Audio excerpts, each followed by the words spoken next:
waking up. We're not stupid. We're not ignorant by the law anymore. Just know that we, the people, will fight and we will stand.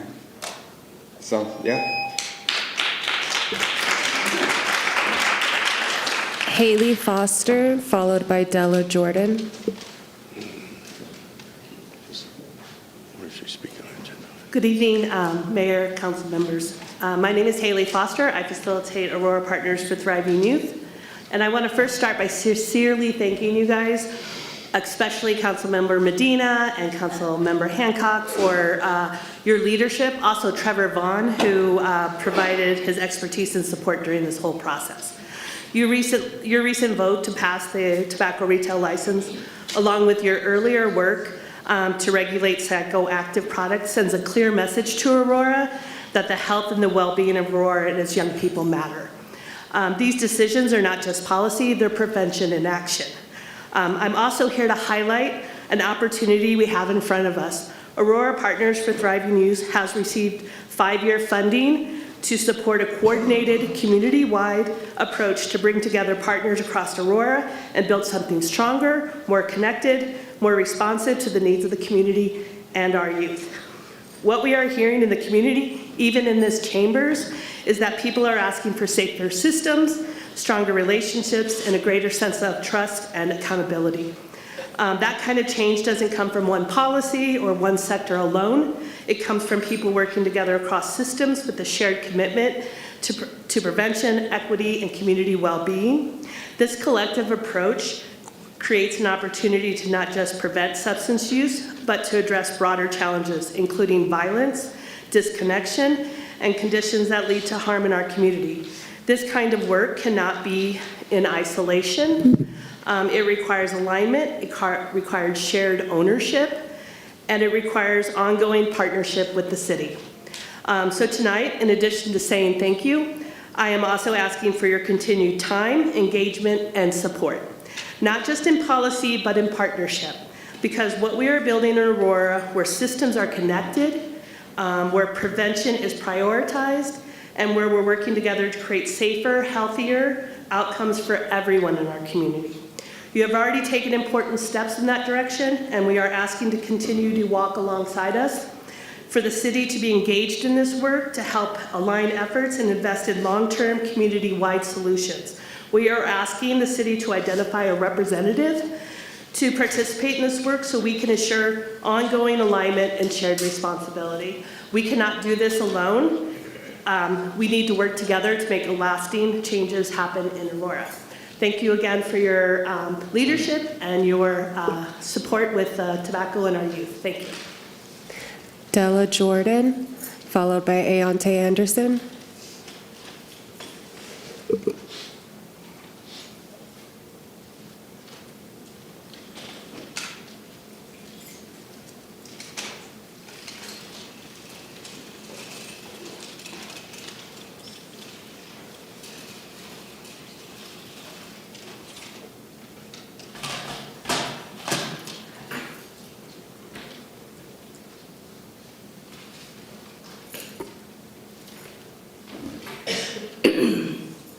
Aurora Navigation Center, Aurora, Colorado Police Department.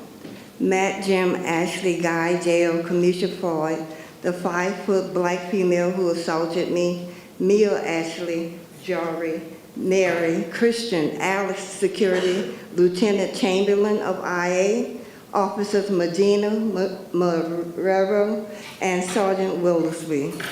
I would like to set up a meeting with Jim, the owner of the Navigation Center, his COO, Melissa, Navigation's owner, Mayor Kaufman, Aurora's Chief of Police, City Manager, City Attorney, and our prosecutor, Victims Advocate, EEOC, NAACP, and any women's group who may help. I was physically assaulted the 24th of February, the morning after my first city council appearance. Even though I had and have injuries, badly sprained right wrist, elbow, shoulder, which I will be getting injections in, actually navigation staff suspended me because 3 people premeditatedly attacked me. Kamisha Floyd stole all of my clothing, prescribed medications, jewelry, legal documents, mail. She said because staff told her they were donations. Who is this Floyd lady? Why did staff allow her to keep my personal property when I caught her red-handed? Aurora Police says that I cannot hold these people accountable, have them arrested or file a complaint because it is not my right. Only they can determine what a crime is. I am ill, suffering nerve damage, a muscle disease, in and out of emergency room, which is why I have not reached out to the people who reached out to me on the first council meeting. Is this place on sacred ground? Why can't anybody do anything about all the crimes that's being done at this place?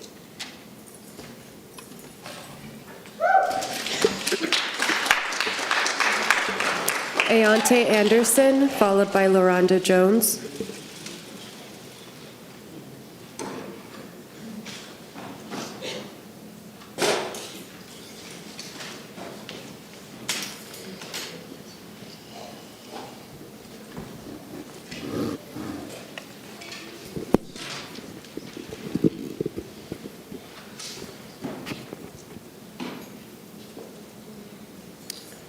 Happy birthday to you.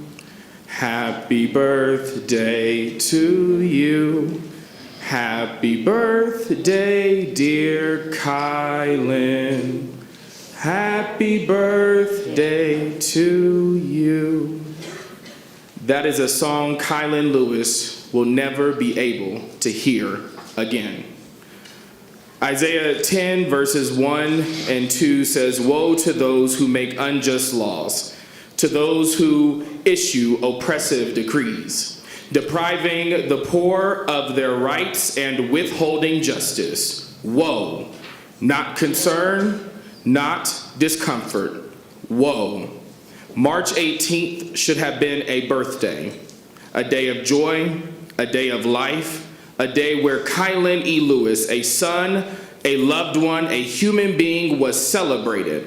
But his family doesn't get that anymore, because nearly 2 years ago, the Aurora Police Department murdered him.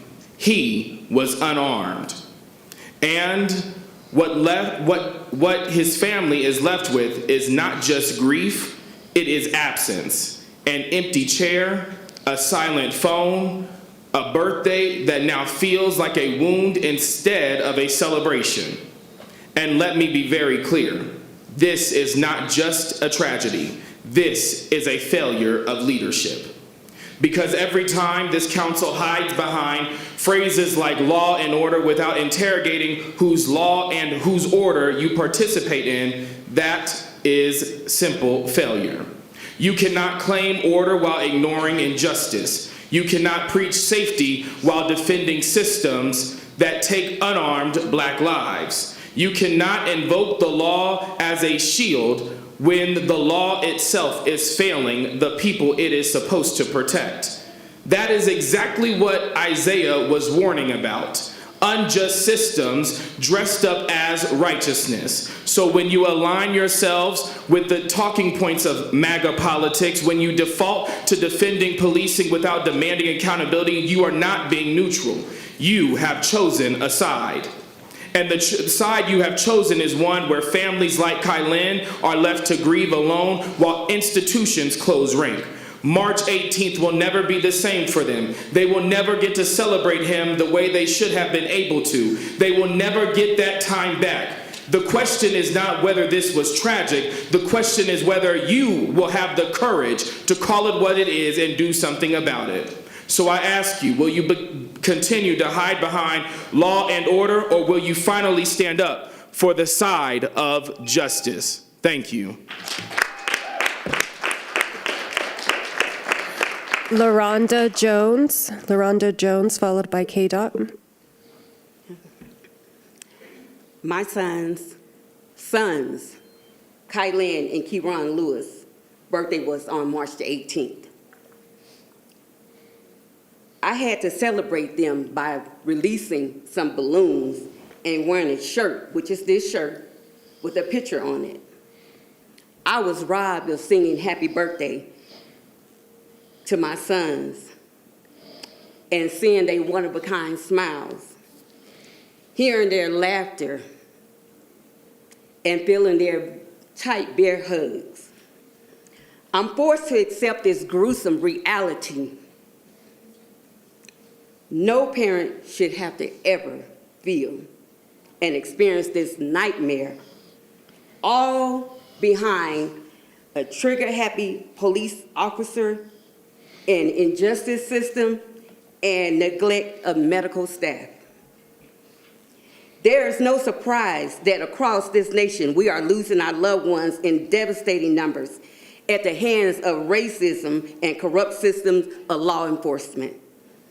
This pain is not isolated to one race, to one neighborhood, or to one community.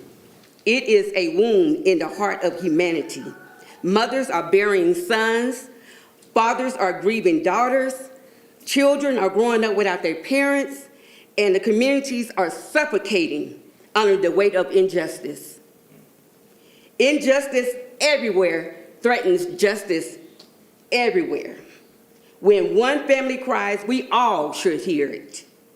Racism is just not a them thing or a them problem.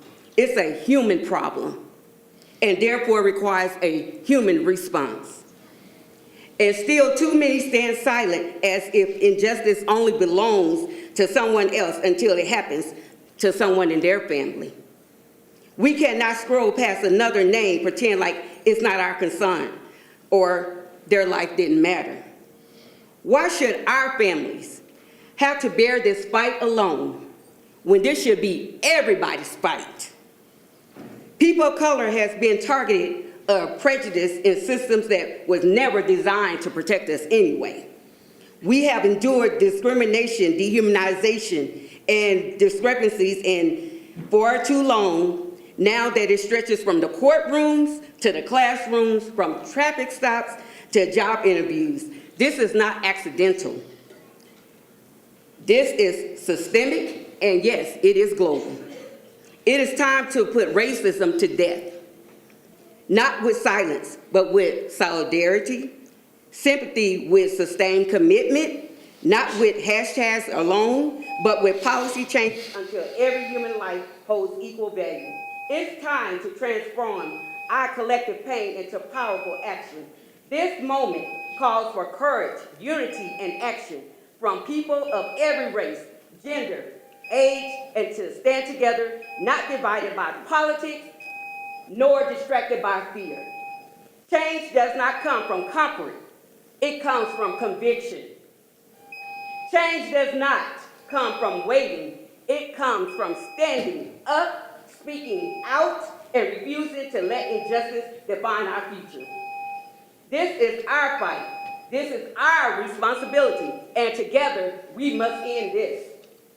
I demand the city council members to start doing what should have been done a long time ago, and that is to protect our communities and hold Aurora Police Department and whoever else who think that they are above the law accountable with repercussions.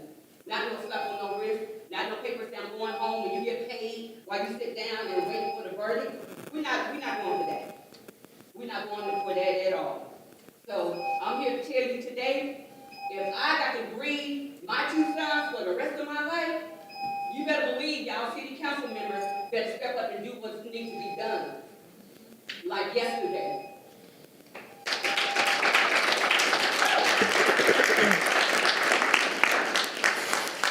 KDOT, followed by Veronica Seaborn.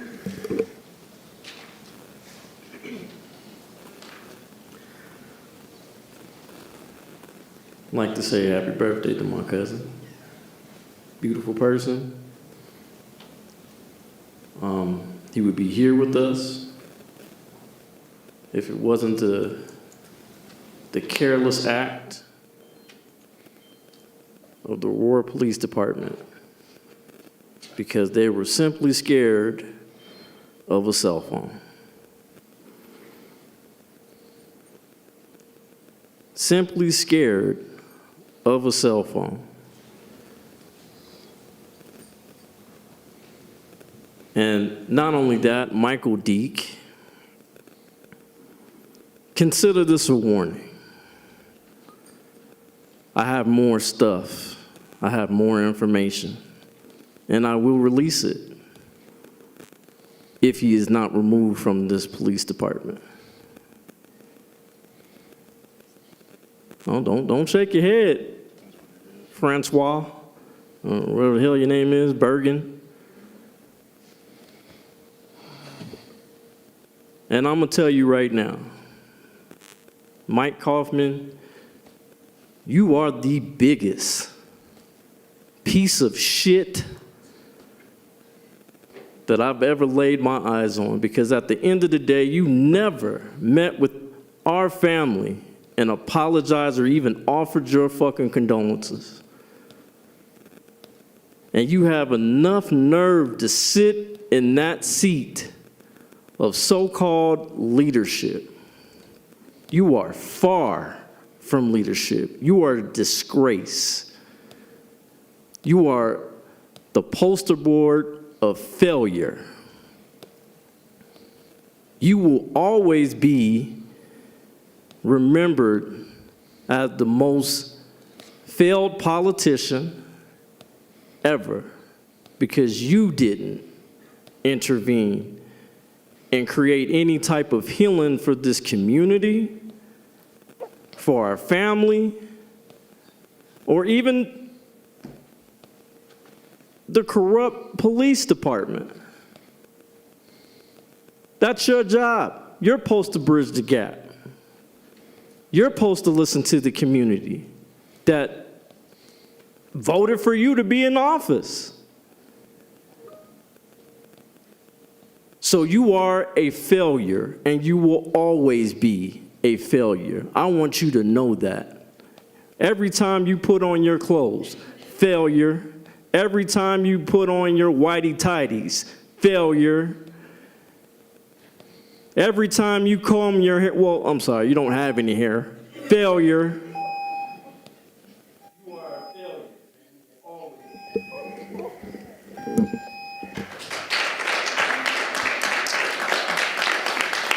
Veronica Seaborn, followed by Samantha Corinta.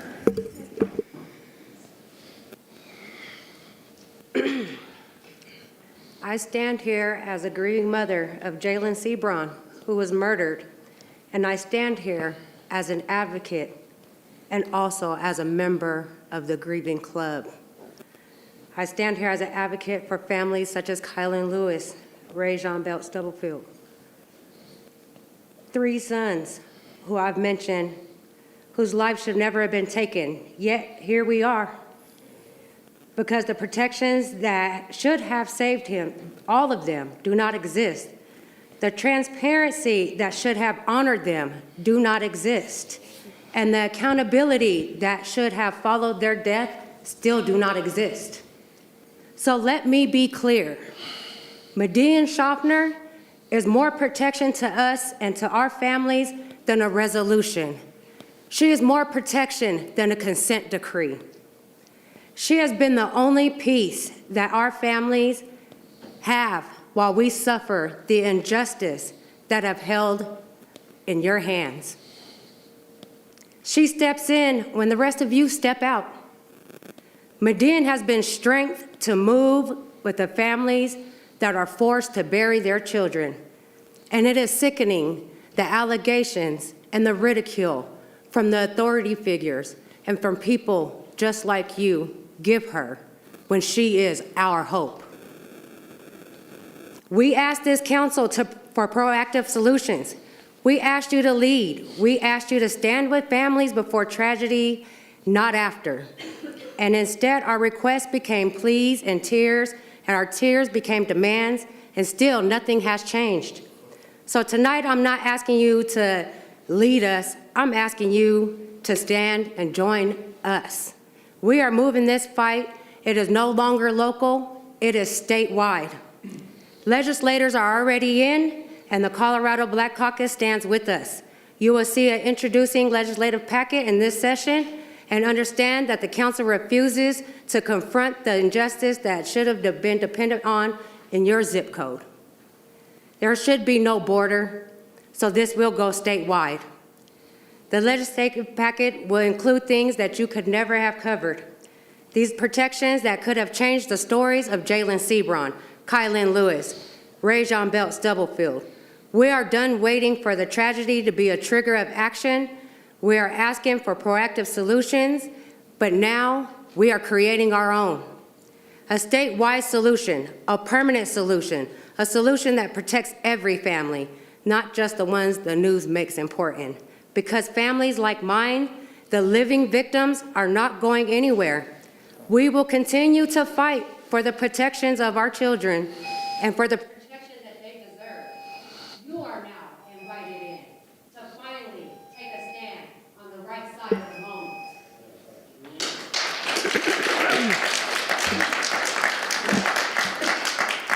Samantha Corinta, followed by Lucas James.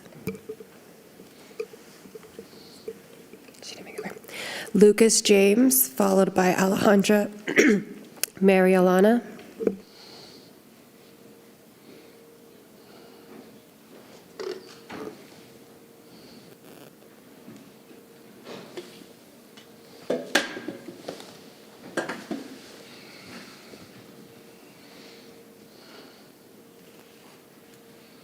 Good evening, Mayor and City Council members. My name is Lucas James. I'm here representing Community Medical Services, or CMS. I've met several of you in person previously and look forward to visiting soon with those of you I haven't. At Community Medical Services, we're an opioid treatment clinic with over 80 locations around the country, and 2 of those are operating right here in Aurora. Where we've supported well over 1,000 individuals in their recovery from opioid use disorder. Because not everyone is familiar with opioids, I'll describe them as street drugs like heroin, fentanyl, blues, and certain prescription pain medications that often lead to addiction and eventual overdose. We've also supported many local strategic partners in their efforts to guide folks through recovery with access to sober living, shelter from homelessness, access to medical and dental care, and basic resources such as food and clothing.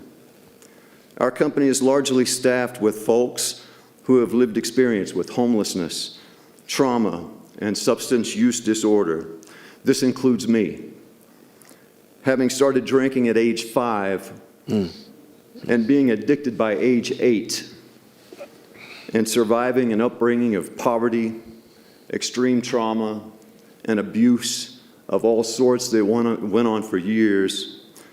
For the first time in over 50 years, I recently got to celebrate 2.5 years of continual sobriety. Thank you. And I'm coming up on 3 years soon. All of this to express that we prioritize being trauma-informed at CMS in order to serve our community in the most meaningful ways. So we invite each of you to reach out anytime to us as a resource on the topic of opioids in our community, as this unfortunately continues to be relevant all across our nation and disproportionately here in Colorado. I'll try to connect briefly with each of you after the meeting, provide my contact information, and thank you for your time and attention. Alejandra Marielena, followed by Shardina Lewis.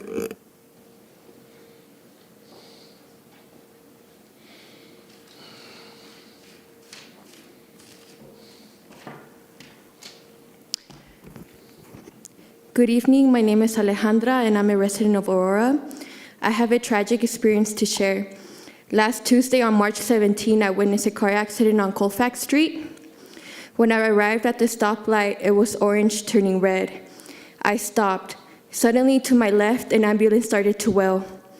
We were on the corner next to the hospital. The ambulance parks and ends up blocking the traffic. I wanted to turn left, but then to my right, the people going straight end up driving around the ambulance, and to do so, they drove into my lane. It didn't feel safe to drive. 5 or 7 cars did this until the light turned red. The people of one of the cars involved in the crash were outside the vehicle, visibly in disarray because car crashes are traumatic. The next minute, a police car arrived at the scene. I hoped that they would control traffic to ensure the safety of the people involved in the crash, the EMT, and other vehicles on the road, but that didn't happen. The officers first proceeded to look into the car of the people outside their vehicle. My questions are, why didn't APD secure the scene to avoid more accidents? What training do officers receive? How does their training prioritize people's safety and well-being? What are the safety procedures of Aurora and APD? Is it standard policy for officers to leave a crash site unsecured while the accident is blocking traffic? What has the city done to improve APD's procedures, protocols, and training? I would like to call for community control of APD in order to remediate the harm caused and build a police force that is reflective of the people of Aurora.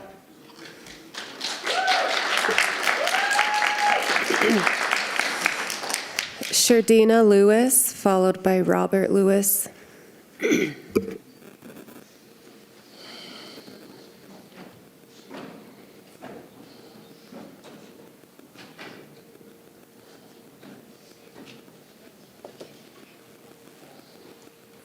Hello, my name is Sherdina Lewis, and I'm Kylin Lewis's grandmother. We miss him every day, me and my son. We talk about him, but there's nothing we can do but pray. But when we talk about pledge allegiance to the flag, and at the end, all nation, all people is invited. It's farce because they don't protect all people only if you're a certain color. And that's how I see this pledge allegiance to the flag, because it's not real. It's a fantasy, because all people it's not justice for all. Another thing is, when in the 70s, I went to school down at Metro State and majored in law enforcement and criminology. And at that time, there was a lot of police in my classes, and they were talking about police and how they should be hired according to what they say. Don't listen to them when they're hiring them, and they're not supposed to use force that is not right. If a man or a lady have a gun, yes, they would pull their guns, but if they don't have a gun or knife, you can't do that. The police are not supposed to do that. They only fight force with force, not with unarmed people and kill them. So it's just that we've gotten so far away from being the truth, how they should act, that there is no truth anymore how they should act, because they're just killing unarmed black people, the unarmed people. And I see them with my grandson. There was a lot of police there, probably 7 of them, and my grandson standing up and holding his hands up in the air and said, I don't have anything, and they shut him down. I see them as gang members. There's worse than gang members. There's a gang of them, and one of them took the shot and took him down when he's pleading for his life. That's atrocity. And we have been through so much, the black race, and all through the history, and still it's seeping through now. We went through the civil rights movement, where they were killing people back then as well. So we're going to another era, again, this racism that is in the police force. And they said, well, they need training. Well, do you have to have training to have a heart? You don't have to have training to have a heart. They don't have hearts. They're looking for power. Their badge gives them power. So we talked about that and terminology, but we need to see a change. And a change is going to have to come because it seems like it's that racism in different areas is coming back again. So you have to stay.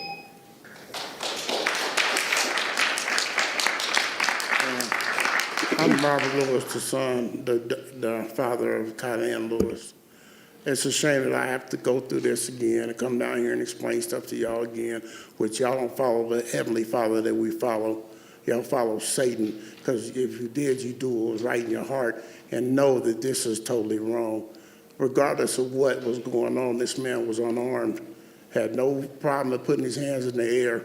And like I say, y'all want to back this atrocity that you call an officer that should be on permanent leave, shouldn't have a job. He should be up for trial and waiting for his trial. Because this is ridiculous that somebody has to keep coming to y'all over murdered black men that are unarmed. This is ridiculous. You know, a time has to come where this has to stop, or something has to be done that stuff like this will be not tolerated, period. There's no ifs, ands, or buts about it, and I think it's really too late for all y'all to come up with the laws, because laws take too long. It needs to be overnight, that this needs to happen now. You know, this is ridiculous. Well, we gotta wait for another black man to be killed or another person to be killed unarmed. I mean, this is just totally ridiculous, and I'm just tired of having to come down here and explain this every day, every week, or every other week. You know, it hurts my heart, but don't nobody understand that when the father's grieving. You know, this is really to the point I had to pray for a lot of y'all, because I had a bunch of bad thoughts. And I had to pray and let it go, because I know one day y'all will pay for this impossible choice that y'all are making to back this officer. And like I say, it's gonna come a day where y'all will pay for it, and you will know why you're paying for it. When they're either in death or in life, you're gonna pay for it, because you're just backing this evil that's totally evil.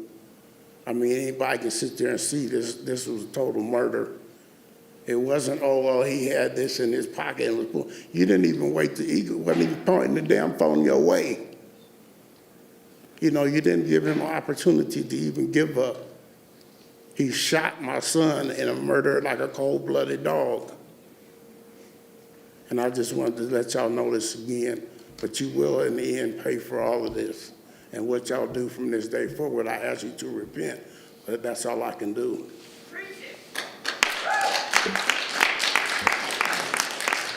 Dela Jordan. Dela Jordan.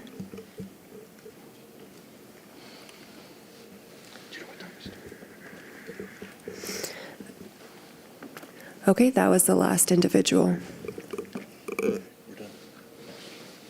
Consent calendar motions.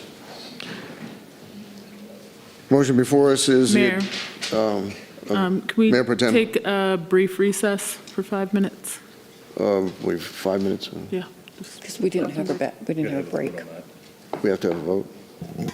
So unless there's an objection. Is there objection? Oh, yeah. Okay, very well.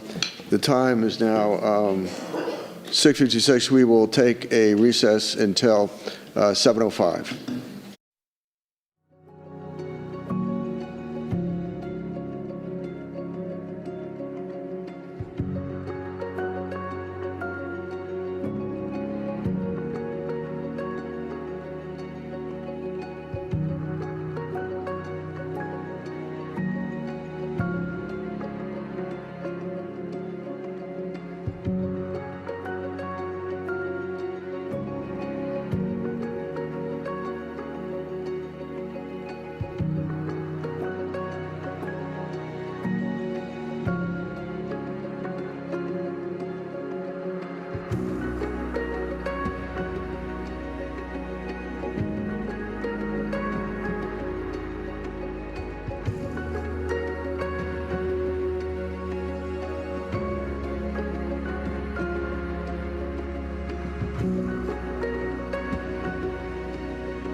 The regular meeting of the Aurora City Council is called back to order.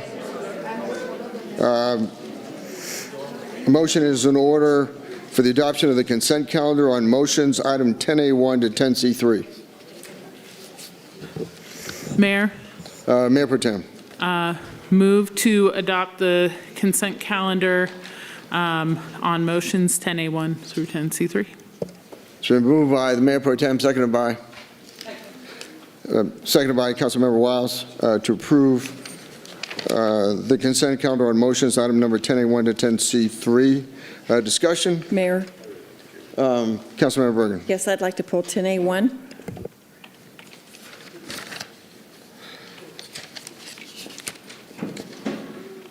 A1. Okay. Further discussion? Okay. Well, let's do the consent calendar first, and then they'll call that separate. Okay. So, question before us is the adoption of the consent calendar on motions, item number 10C1 through 10C3. Discussion? Seeing none, call for the question on the adoption of the consent calendar on motions, item number 10C1 through 10C3. Mayor Kaufman, Mayor votes yes. the motion passes unanimously to adopt the consent calendar for motions with item 10A1 removed. Brief presentation by staff. Oh, will the clerk please read the title to item number 10A1? Homeless Resolution Program Grant Funding. Brief presentation by staff. Good afternoon, Council Mayor. My name is Stephanie Kuiper. I'm the manager of homelessness here at the City of Aurora. The Homeless Resolution Program funding is grant funding that the homelessness program gets from the state of Colorado under the Homeless Resolution Program. It is grant money that we currently have that helps pay for outreach workers. The grant money that we're asking to accept into the City of Aurora would fund one outreach worker from April 1st, 2026 to March 31st, 2027. Questions to staff? Mayor. Councilmember Bergen. Thank you. So that position is, it says it's a variable outreach staff position. Variable meaning not full-time? Obviously, it's 1 year, but is it part-time? It's a full-time position. It is full-time. Okay, and then it's $80,000 of grant monies from the state. We also supplement that through our other marijuana monies, right, for outreach? So the $80,000 will go towards salary. Some of the extra money this past year goes towards overtime for the cold weather activation when staff is working overtime hours at night. And then additionally, that money can be used for outreach items such as blankets for outreach work, food, water, that type of thing. Okay, and none of it could be used for transportation, is that correct, or? So it can be used for transportation. Recently, during the 2025 to 2026 grant year, we did use it for bus tickets to be able to give to clients that need to get to housing appointments. Okay, and do you anticipate this grant will be here next year as well so that we could reapply for it? Yes, that is the hope. This is our third year that we've applied for the grant and then received the money. Okay, thank you very much. You're welcome. Further questions to staff? Mayor. Councilmember Hancock. So, did I misunderstand you said it is not for transportation? No, it is. It is for transportation. It can be used for, I'm sorry. It can be used for transportation. So one way that we use the transportation portion of the money this past year was for bus tickets for clients that needed to get to housing appointments or medical appointments. Okay, thank you. You're welcome. Further questions to staff? Seeing none, motion is in order. Mayor. Councilmember Bergen. Motion to approve 10A1. Moved by Councilmember Bergen, seconded by? Mayor, second. Seconded by Councilmember Lawson. Discussion. Seeing none, call for the question on item number 10A1. Mayor Kaufman, Mayor votes yes. Councilmember Laws, thank you. The motion passes to adopt the item. Okay. Motion is in order On the consent calendar, resolutions and ordinances, item number 11A1 to 11B1.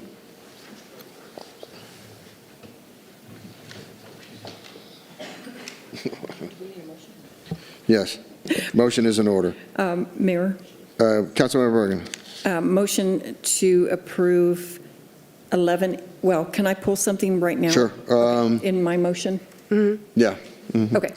Motion to approve 11A1 through 11A2 and 11A4 through 11B1, so I'm pulling 11A3. Okay. Adoption of the, it's moved by Councilmember Bergen, seconded by Councilmember Hancock, to approve the adoption of the consent calendar on resolutions and ordinances. Item number 11A1 to 11A2 and 11A4 to 11B1. Discussion? Councilmember Gardner. Yeah, I'd like to pull 11A1 as well, if Councilmember Bergen will consider that a friendly amendment. Or friendly motion, I guess. Yes, that's, I accept that as a friendly. Okay, friendly amendment. Very well. All right, we do have somebody who wants to be heard. And Mayor, yeah. Yeah. Can I also pull 11B1? So now we're going to go right to a vote, so. All right, so now like 11A2 and 11A4 to 11A7. Okay. 11A8, and then 11B1 is off. So, and then those two will be called separately after we go to discussion and vote on this. Okay. Do I have to do, so it's a. So we're going to vote on, we're going to friendly vote. It's all, yeah, friendly. Okay. Anybody can pull anything, so you're okay with the three? Okay. Okay, very well. Discussion on the motion? Seeing no discussion, call for the question on the adoption of the consent calendar on resolutions and ordinances 11A2, 11A4 through 11A8. That's it. Yep.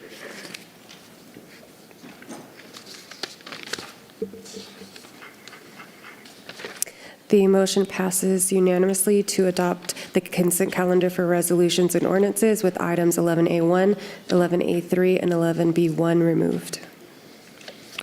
Would the clerk now please read the title to item number 11A1?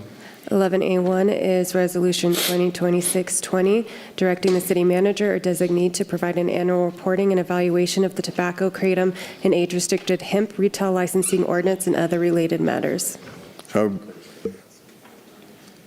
Mayor Gardner. Councilmember Gardner. I don't know. Yeah, I believe one of my colleagues has a amendment to this. So I believe Councilmember Combs. Well, you know what I like, if is it okay, I'd start with a brief presentation by staff. Yes. Please proceed. Okay. This item is a companion resolution to Ordinance 2026-05, which is the tobacco and age-restricted psychoactive products retail license. And this resolution lays out annual reporting requirements to City Council. Okay. Councilmember Gardner? Like I said, I'll defer to Councilmember Coombs. I believe she has an amendment she'd like to propose on this that I'll be considering a friendly amendment. Okay, so there's two ways we're going to handle this. So we did receive a new document that could be, there could be a motion to substitute the document that was received today to this resolution, that we don't have to go through all the amendments piece by piece, as long as you just give a summary. There hasn't been a substantive change in the subject of the resolution. So it doesn't sound like there is, just some changing around. So if you make that motion to substitute, then we will then, if that passes, we will then present and debate on the merits of the new version of the resolution. Okay. So, and to clarify, Councilmember Gardner did accept that version as a friendly amendment. So do we still need to vote to adopt that? Because it's a substitution and it's not an amendment, let's go ahead and do a motion to substitute the resolution with the one that was provided by Councilmember Gardner before. Okay, and then there will be one additional friendly amendment, so we'll substitute and then I'll make. So once the new substitute motion is on the floor and we're debating it, we can do further amendments on the new resolution. Okay, great. Thank you. And thank you to Councilmember Gardner, to the public health community members and the industry folks who engaged very diligently. Also Trevor, who all engaged extensively to come to something that was agreeable to everyone involved. So thank you, Trevor, and everyone else for all of your work. With that, the motion is to substitute the resolution as presented in the packet with the resolution that was emailed out today. Oh, nope. No, you're right. Okay, emailed out today by Councilmember Gardner to all of council. Has staff seen the substitute amendment? Yeah. Yes. Could you comment on the difference between the substitute amendment and what has previously been offered? Yes, there was substantial changes to the whereas statements, mostly kind of details and some of the wording on the whereas statements. In the section 1 that refers to the actual legislative intent regarding the reporting, there was limited changes in that where compliance outcomes was then changed to compliance checks and rates on section 2, which says compliance checks and rates observed during the reporting period. And there were no other changes to those 3 items. Section 2 in this version was deleted and the remaining sections renumbered. Okay. Mayor. Are there any questions of staff? Seeing none, discussion on, yeah. Can I make a motion to second the motion? Well, wasn't it Gardner in the mayor? Well, no, we still need a second. So it can be Gardner or Bergen, whoever. Okay. Councilmember Bergen, you're the second. Moved by Mayor Pro Tem, second by Councilmember Bergen. Discussion. So all this motion is doing is going to substitute what was emailed to you all today as the motion we're going to debate and look at before we pass it on the merits. We know that. Okay. Further discussion. Seeing none, call for the question on, what is it called? The substitute. Substitute motion. Yeah. To item, substitute resolution to item number 11A1.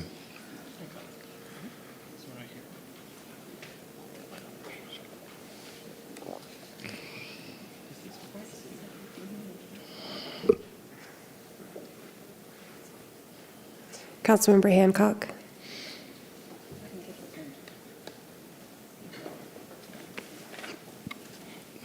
Thank you. The motion passes unanimously to substitute the resolution that was presented in the packet with the one amended by Councilmember Gardner. Okay, so now we're going to move to discussion on the new resolution that's now before council. Very well, okay. The question before us is on the 11A1 as amended by the substitute resolution. Discussion? Mayor. Councilmember Gardner. Do we, I guess maybe a question for City Attorney. I was going to make a motion to approve the amended 11A1. Yep, motion for, that's the correct motion, then we'll need a second, and then we'll move into discussion. Yep. Mayor. Okay, moved by Councilmember Gardner, second by? Yep, second by. Second by Mayor Pro Tem. Discussion? Yes, so there was just a slight amendment, and I just have to pull it up because it's a little bit different also than what was here. That section 2, rather than being completely stricken, would read that City Council may use the information contained in the annual report to evaluate the implementation of the retail licensing framework and inform refinements to program administration. And I accept that as a friendly amendment. Very well. Discussion? So we don't need to vote on the amendment now. Now it's amended. So we have the new resolution with the amendment that Councilmember Coombs just made with the friendly, being approved as a friendly amendment by Councilmember Gardner. So that's what you all are discussing right now. Further discussion? Seeing none, call for the question on 11-1A as amended.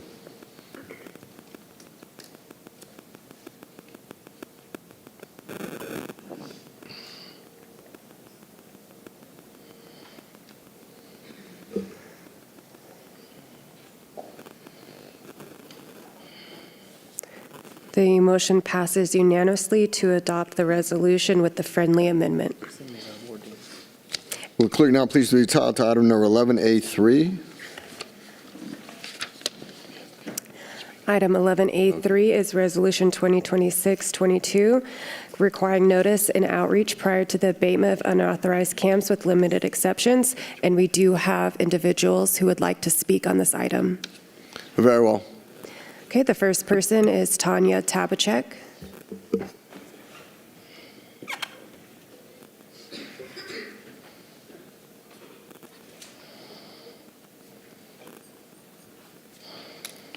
Good evening, Mayor and council members. Regarding this encampment, the abatement, which I'm guessing is for the 72-hour to give them notice. The way it was before, you guys did the adjustment to not do that. There was abatements everywhere. I mean, they would be one spot in front of Best Buy, and then down the street they'd be somewhere else, and then they'd be somewhere else. And then when you did the adjustment to the ordinance to not allow that, they were gone. They were not every single place that I could look and see a house, abatement, Best Buy, or down the street from where I live, and so forth. We as taxpayers, we pay the money. We pay for a house, we pay for our cars, we pay for electricity, and so forth. They do not. They do not pay taxes like we do. So I can understand giving them the pre-notice, but then when you give them pre-notice, they'll just go, okay, I'll move from Best Buy to Starbucks. So, I mean, they'll know in advance that where they need to go. And what I would like to know is have the reason behind this pre-submission to allow 72 hours. What is it that is not going well now to reason for this to come about? I want to know, and probably the taxpayers want to know, okay, you want to change it, what is in the ordinance now that is not working to allow to readjust it another way back? As taxpayer payers, we pay this, they do not. So unless they want to start paying taxes to certain people, feel free to do that. Thank you. A brief presentation by staff. I'm sorry, Mayor. We have I'm sorry. Maya Willer, followed by Ali Duwells Marcano.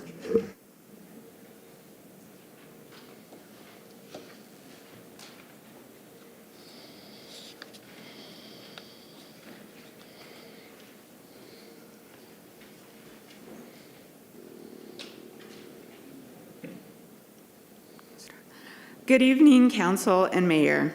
My name is Maya Wheeler, and I'm a resident of Ward 5. I'm here to speak in support of item 11.A3, Resolution R2026-22. I want to start by acknowledging that Aurora has taken steps to address homelessness, including the Navigation Center. I've heard from community members that staff are working hard to support people, and that matters. At the same time, I've heard concerns about basic conditions like sanitation and infrastructure not always working as they should, and safety, as mentioned earlier tonight by the other speaker.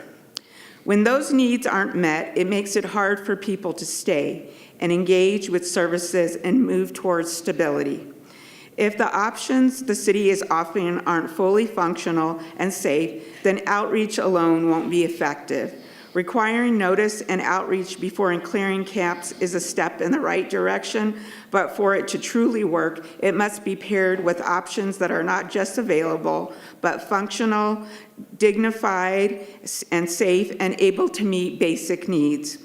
I encourage Council to continue in strengthening this approach by ensuring outreach is paired with options that truly work for people, and by continuing to collaborate with county and regional partners on long-term solutions. I believe the city can take a balanced approach that prioritizes safety people can trust while also creating real pathways to stability. I urge you to vote yes on Resolution R2026-22. Thank you. Ali Duwells Marcano.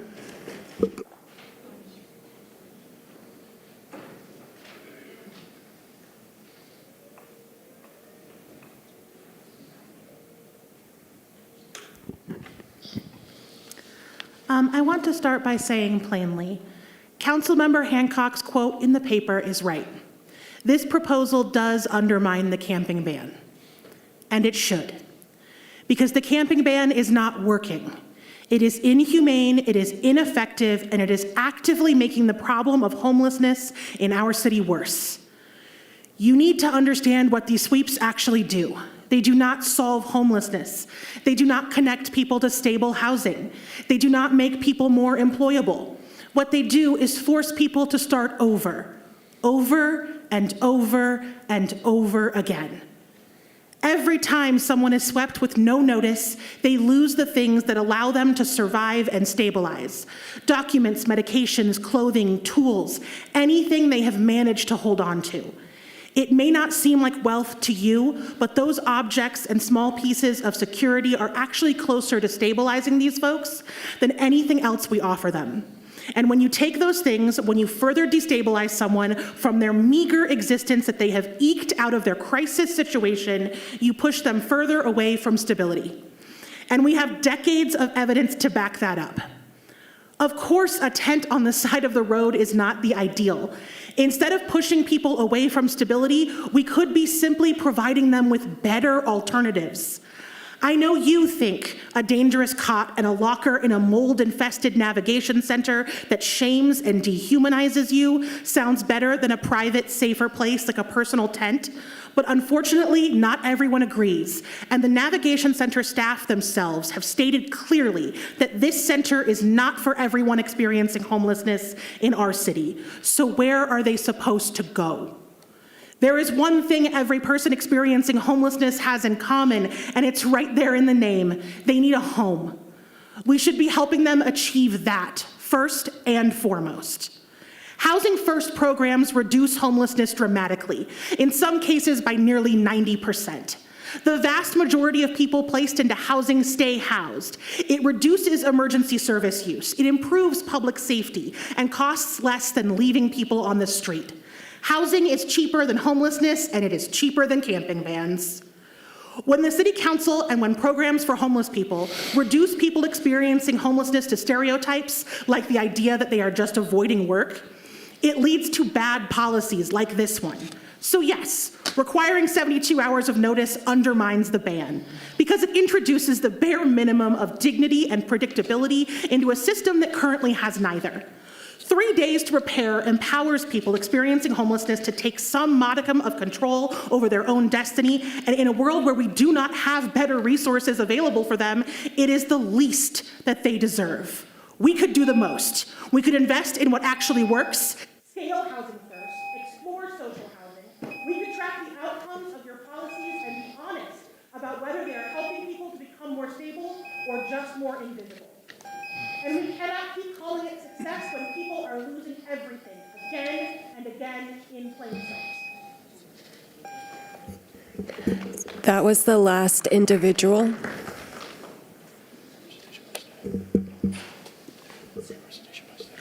Brief presentation by staff.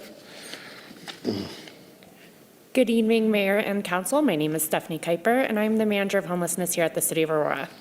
This is a resolution to the camping ordinance to formalize current practices by the Homelessness Division. The Homelessness Division coordinates with the Hart Police Team and our contractor, Kylin, who come out to abatements to help clean the area of debris. This resolution includes giving no less than 72 hours notice prior to abating an unauthorized camp that allows for the coordination with Kylin, as well as giving those that are experiencing homelessness and our homelessness team time to go out to the abatement sites to offer transportation to the Aurora Regional Navigation Campus. The notice includes stating the date and time for the abatement, informing occupants to give them the opportunity to voluntarily remove their personal property, and then providing information to help assist with sheltering and services. The notice is not required when the unauthorized camp presents an imminent public health or safety risk, the unauthorized camp is located on public property owned or controlled by CDOT or is subject to another IGA, or it's along the I-225 corridor near Parker Road. This resolution also has an adverse weather to help protect both individuals experiencing homelessness and city personnel. Unauthorized camp abatements may be postponed due to adverse weather conditions. The Aurora Cold Weather Outreach Team will also continue to operate during adverse weather. Questions to staff? Mayor? Councilmember Bergen. So under the current resolution, with no notice, we do give assistance to those that are experiencing homelessness in terms of outreach. We just approved some monies for outreach just a little while ago. Yes, so currently they are, this is formalizing our current practices, so we are posting, and then our outreach team is going out to the abatement spots at least the day before the abatement happens to go and give services and offer transportations to those that are camping. Okay. Please. Is it just for staff, or can I make a comment? Well, I think let's focus Okay. on staff, questions of staff right now. And that is that if you look at the way things have been done, by the time somebody's noticed, it currently takes 3 days before the abatement occurs. So this really codifies what we've been doing, correct? Correct, yes, because we do have to coordinate with Kylin, who's our contractor that helps to clean up the debris from the abatement areas. It is taking us a few days, so we we're coordinating and setting a schedule with Kylin to make sure that they have the right equipment to come out with us. And then during that time while we're coordinating, our outreach team is going out to offer services. Okay. Further discussion? Mayor. Councilmember Lawson. So Stephanie, let me ask you a question. So, and I asked this question in the study session a couple of weeks ago. So I'm trying to figure out, I really am trying to figure out where is the issue? Because when we did this camping ban and we added this notice, not this notice, but just to have the encampments go out to people, and even in cold weather, you guys aren't just leaving people out there, because I do a lot of council requests on this. You guys go to the camps, you check on people, see if they want the resources, and then they move their things. Where I'm trying to figure out is, where is the discrepancy? Is the discrepancy because Kylin, there might be an issue with Kylin, with the provider? Can you tell me that? So depending on where the encampment areas are, sometimes we need like 4x4 trucks, which they don't generally bring. So when we get notices of camps, my team goes out and assesses the camp area, and then they're able to coordinate with Kylin to let them know, like, hey, when we come out to this, you need to bring a 4x4 truck or different materials maybe than usual. So it's about being able to coordinate so that we can reach those spots and then get to those areas safely for our team, Kylin, and making sure that we have everything. Mayor, can I do a follow-up? Okay, Yes, so I'm Councilmember Lawson. concerning Ward 5, which I send you a multiple request, and I'm not talking about the triangle, and anybody wants to know what the triangle is, that's the Parker Road area that has multiple jurisdictions. So when I send you a council request, and this is Ward 5, and this is not even in the triangle area where the trespass signs are, you guys go out. It's along Parker Road, it's in, Meadowwood, it's at the parks. You guys go out, and I know within immediate, because we get reports. I get reports for Ward 5 in particular. And you guys clean it up right away. So I'm just trying to understand, all of a sudden, we have a new council, and then we're going back to the 72 hours, but this wasn't an issue before. So I'm just trying to figure out, where is the gap? What happened in the gap from December, from last year to current? Where's the gap? Where are you seeing the gap that we're not being able to abate these camps? And we have all these conditions that are in Section 2, identify the location of the unauthorized camp, state the date and approximate time of planned abatement, describe the reason for the abatement, inform occupants of their opportunity to voluntarily remove personal property, provide contact information for the city. I mean, I have given you guys information of people that were at the Village Inn. The man was just laying there. You don't want anybody out there in the cold weather at all. You don't want people even on these intersections, because it's a public safety risk for not only the people who are driving, but also the people who are homeless. So I'm trying to figure out, where is the gap? Did the city kind of initiate and say, hey, you know what? If we don't do this, we're not going to have a camping ban?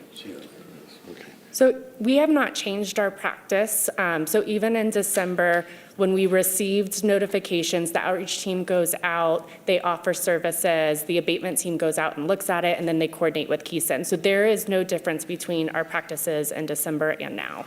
Okay, I really think you're lacking transparency. That's just my interest. Something happened here because we have been doing these camps, and I think other council members can also concur with me that we haven't had this issue, but now we're going back to 72 hours. So something is not right in my mind about why you're supporting this, because you have the outreach team. I know because I can send you as many council requests as I send of the amount of unhoused in my area. You guys immediately do it. It hasn't been an issue with Kylin, but if it is, then we need to find another provider. So I won't be for this, and I would like to tell residents, if you want the encampment abated, make sure that you state that it is a public safety issue. And I hope that you guys, with the fires, what happened on Himalaya, that issue that happened, with the fires, because it was an encampment, if we would have went out and got those individuals, that probably wouldn't have been happening. Right now, we got to really be careful about what's going on. And it's not against homeless people. And I always say to my residents, for me, and I'm talking about me being as a decision maker, we should have never opened up that navigation campus until, and I'm at fault with this, until we really checked it out. But we're $40 million. Mayor, I have a right to say what I have to say about the campus.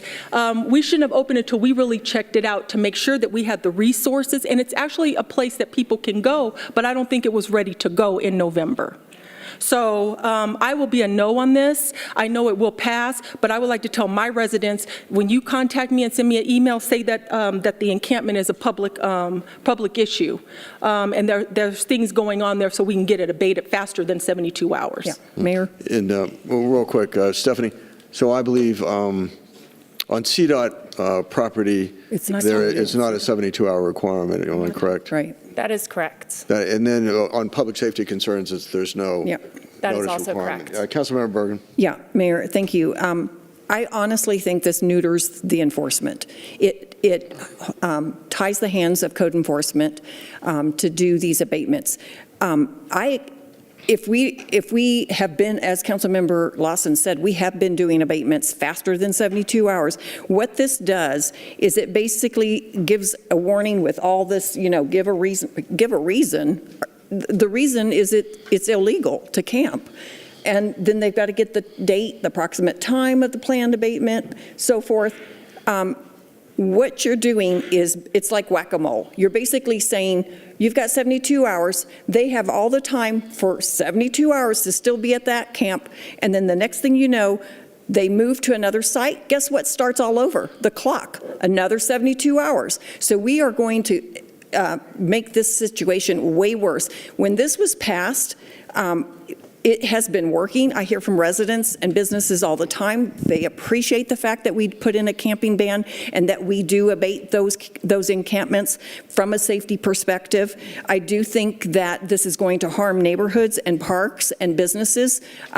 Again, especially with the parks, I get complaints of people camping in our parks, starting fires and other issues. How are the risks defined for the safety? Because Councilmember Lawson brought up the fire safety issues that then can be abated immediately. How are those determined? Staff, I'm sorry. Yeah, she's looking them up, but I'll tell you that they're in the ordinance. The ordinance is not being changed by this resolution, and Stephanie, I'm sure, is pulling up the ordinance as we're speaking, but there are a list of factors, the public safety factors and other factors that make it an emergency. So a fire. So just recently at Himalaya, just south of I-70, Aurora Fire Rescue had to spend all their resources with a fire truck, go out and put out a fire. We're in drought season where we could have half the city burned down. I don't know how many of you are concerned about fire, but I am. And the fact that that this happened just recently just reinforces the fact that this is a major fire. So when you say you're going to assess the situation, you don't know when that fire is happening until it happens. And by the time we assess the situation and get resources out, it could be too late. We could burn down, people's homes, apartments, businesses. It could be a real disaster. If it's next to a school or a playground, Is that considered a safety risk? So a school or playground is not mentioned in the ordinance. In the ordinance, we have the death of or a seriously body injury to any person. We have criminal activity. We have where fires have occurred that have resulted in a response by a fire department. Evidence of rodent infestation, where human fecal matter have been found, where hypodermic needles have been found, where there's evidence of unauthorized electrical connections, where there's evidence of unauthorized public utility connection, where the unauthorized camp layout prevents access by emergency services, where there's no adequate evacuation route present, where a public health order or a public health violation is observed. And then the last one is that physically undermines or erodes public infrastructure. So some of those things are going to happen with every encampment. I mean, you're going to have some hygiene issues that could be a public health issue. I will probably do the exact same thing as Councilmember Lawson. When I get a complaint, I will just tell them that it is a fire safety hazard, and that's what they are to report, so we can get that abated immediately. I think this neuters enforcement, and the fact that we have to codify this. We shouldn't have to codify anything. It should be basically, now, if it takes more time, because we don't have the resources, it takes more time. But why would you want to put in a policy that codifies, 72 hours minimum, so it could be more than 72 hours. I think we're going to go back to the days where we had encampments all over the city, and Mayor, we had complaints from everybody, which is why you put the camping ban in place in the first place. And I'm going to turn all my council requests over to you, Mayor. Okay, we need a motion. Yeah, we don't have a motion that we're debating yet. Oh, so. okay. There was just Mayor. questions, so we need a motion. If we're going to finish with questions and move on to motions, and we can debate. Mayor, Mayor Pro Tem. motion to approve item Moved by the mayor. 11A3. Moved by the Mayor Pro Tem, seconded by Second. Councilmember Horton. Discussion? Mayor. Further discussion? Mayor. Councilmember Hancock. I concur with Councilmember Lawson and Councilmember Bergen that the 72-hour notification requirement on the camping ban is an attempt to undermine and ultimately overturn the policy. Our constituents have made it very clear through emails and phone calls that they are not in favor of this change. This proposal is contrary to their wishes, and we work for them. None of the current council members that I'm aware of campaign on removing or weakening the camping ban. I think we might have had a very different discussion if that were the case. There's been no public mandate for this shift, and I have to tell you, in Ward 4, I have noticed significant changes since we have instituted the camping ban. The streets are cleaner, the businesses are happier. We still have problems, but we are making concerted efforts to make this shift work. It doesn't really represent their concerns. We also clearly see that the housing first approach alone does not work with individuals struggling with addiction and mental health challenges who often need a phased-in approach to wellness, stability, and ultimately housing. Look at San Francisco. Let's look at Denver. We don't have that far to go. That's exactly what the Navigation Campus was designed to provide. With all of its challenges, it is a transition to a better life, not a permanent home. It's not meant for people to live there permanently. It's a transitional facility. And the attack on the campus is an assault on progress. This center has been open for less than 6 months, and there are those who never wanted to see it open in the first place. And it was always intended as a pathway, helping people to move forward to stability, employment, treatment, and housing. We must also acknowledge a difficult reality. There are individuals who will refuse help. They'll always be among us. And the question is, should we, the rest of our community, our constituents and our community, feel less secure as a result? It is the spirit of the 72-hour camping notice that is disruptive. It weakens enforcement, it creates uncertainty, and it moves us away from the balanced approach that Aurora has worked hard to implement, one that prioritizes safety, accountability, and real pathways to recovery. For the record, I am not in favor at all of this resolution, and I speak for my constituents who made it very clear that they do not support this. Again, I ask, how does this ultimately serve our community? I don't think it does. Further discussion. Mayor. Mayor Pro Tem.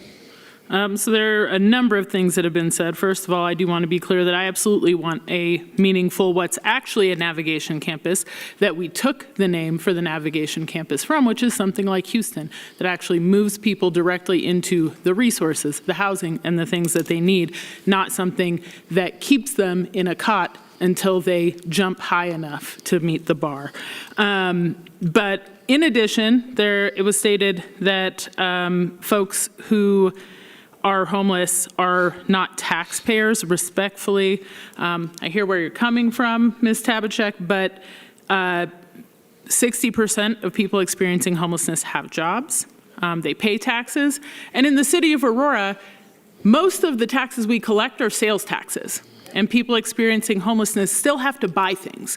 So they're still paying those sales taxes.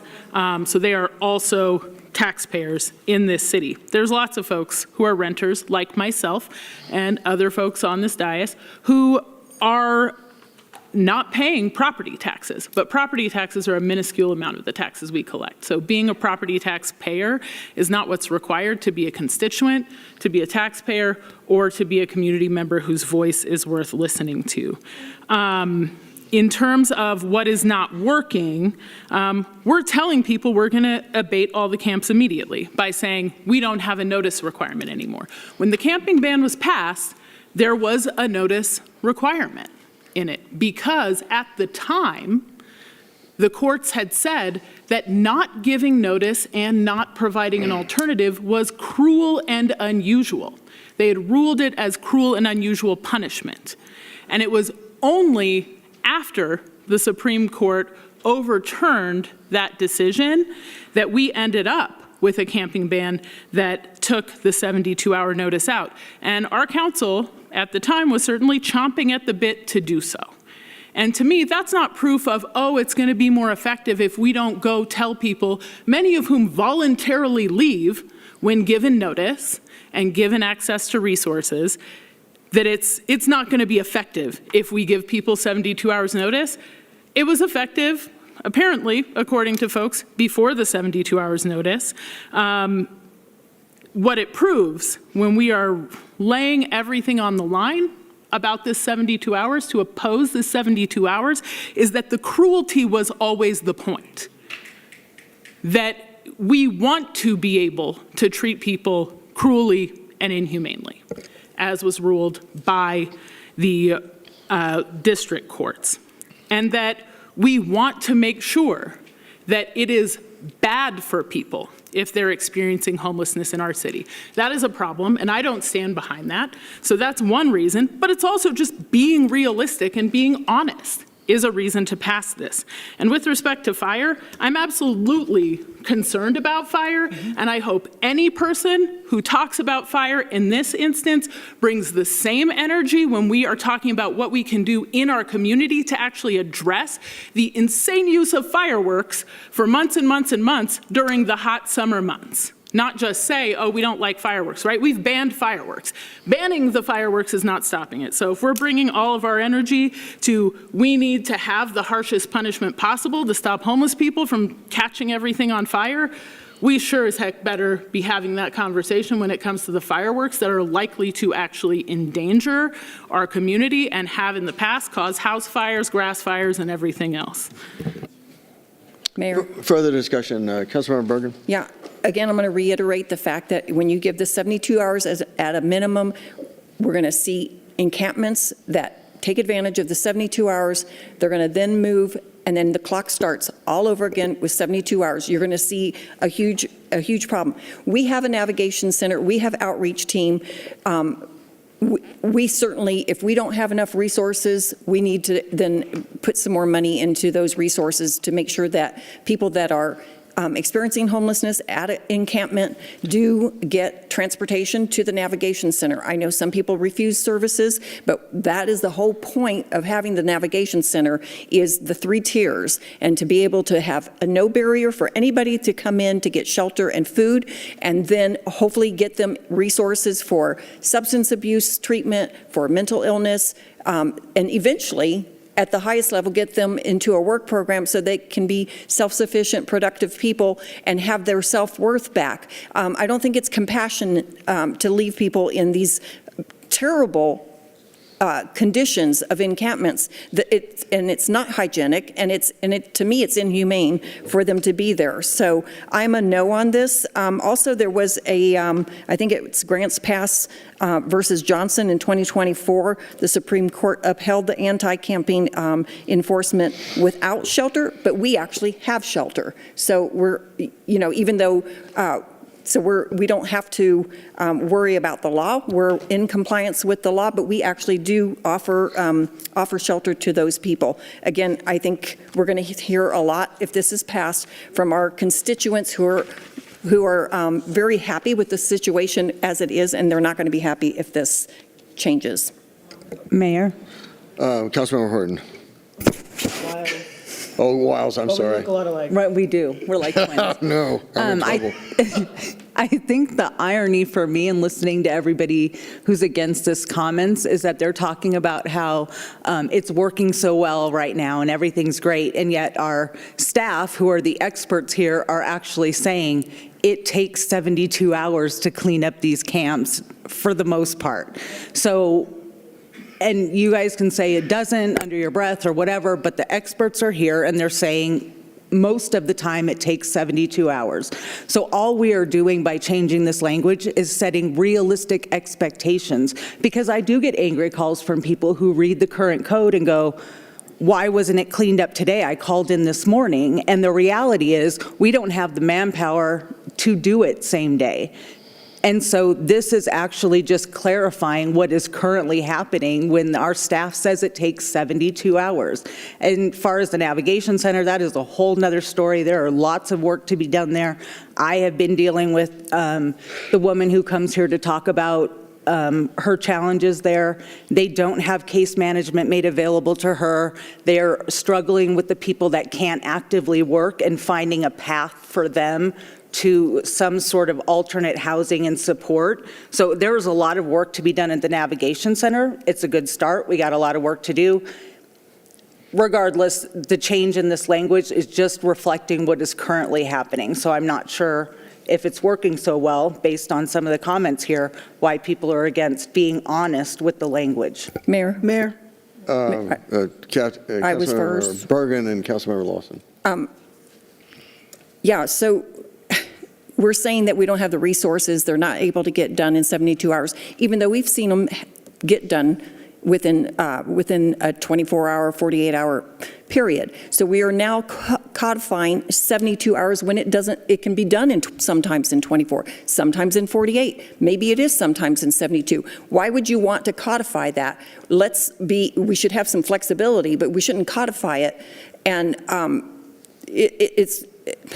I mean, I don't even know what I want to say anymore. I've lost my train of thought. Councilmember Lawson. No. Oh, I'm sorry. Councilmember Hancock. We do look alike. We're all getting mixed up here today. Well, it's the spirit and the feeling of this thing that we have seen in the past since the last council passed this camping ban. I think it's like when you're dealing with people who understand the limits on what they can do, they will push them as far as they can, notwithstanding what Kylin does and how they do their work. It's not disparaging them at all. It's about what people understand, what they've come to expect. And the notice that I have definitely seen in my ward in terms of what happens with the camping publicly on the streets, behind people's businesses, the the waste, it's gross. I've driven all around, and I agree that we need to be more intentional about how we handle this.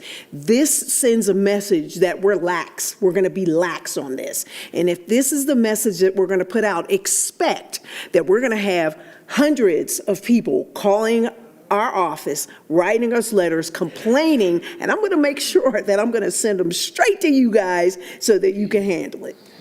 Oh, Mayor. Further discussion. I remembered what Councilmember Bergen. I remembered what I wanted to say. For a second thought. Yes, if we are lacking resources, then let's look at how to fix that, because I believe we have monies through the marijuana funds for homelessness. Don't we have monies besides the grant that we just got for outreach workers? Isn't that part of the funding? How many staff members do we have? Staff, you want to? So we have 2 members on the homeless liaison team, which is who goes out with the HEART team, then with the police to do the abatements. And then we have 2 members through our general funding that are outreach case managers. Right. So, I mean, I think we added staff over the years. And if we need to go out, as mentioned earlier, for an RFQ for a better vendor, then maybe we need to do that. Okay. Further Mayor? discussion. Mayor Pro Tem. Just to clarify, the current 72-hour timeline is not due to a lack of outreach staff, is that correct? Correct. I wouldn't say it's due to an lack of outreach staff. The way the process works is we get information from wherever it comes from, whether it's council requests that are coming in, whether it's constituents going into Access Aurora. The team goes out, the abatement team then, to look at the area. If it is something that is in violation of the camping ordinance, they start coordinating and scheduling with Kylin to get it on the abatement list to be abated. In the meantime, the outreach workers, which are separate, go out to be able to give resources to the individuals that are camping, and then the abatement liaisons do let people know when they're out there that they are in violation of the camping ordinance, and do a posting to let them know that they will be abated. Mayor? Yeah. Oh. I'm sorry. Councilmember Lawson. Okay, so this is what I don't understand. At the study session a couple weeks ago, I asked the question, and you can roll back I'm just saying roll back the tape. I asked the question about, is it a resource issue? Roberto, you said that it could be due to Kylin or their inability to get there, and that this was going to come to the housing committee. Now it's not that. So that's why I'm saying the transparency is very interesting to me, because I asked the question. I asked the question 2 weeks ago. Okay, at the study Roberto, go session. ahead. Mayor, can I finish? Sorry. And Roberto, you said, yeah, but Councilmember Lawson, we're going to bring this to the Horns Committee, which I'm the vice chair of. So what is it? What is it?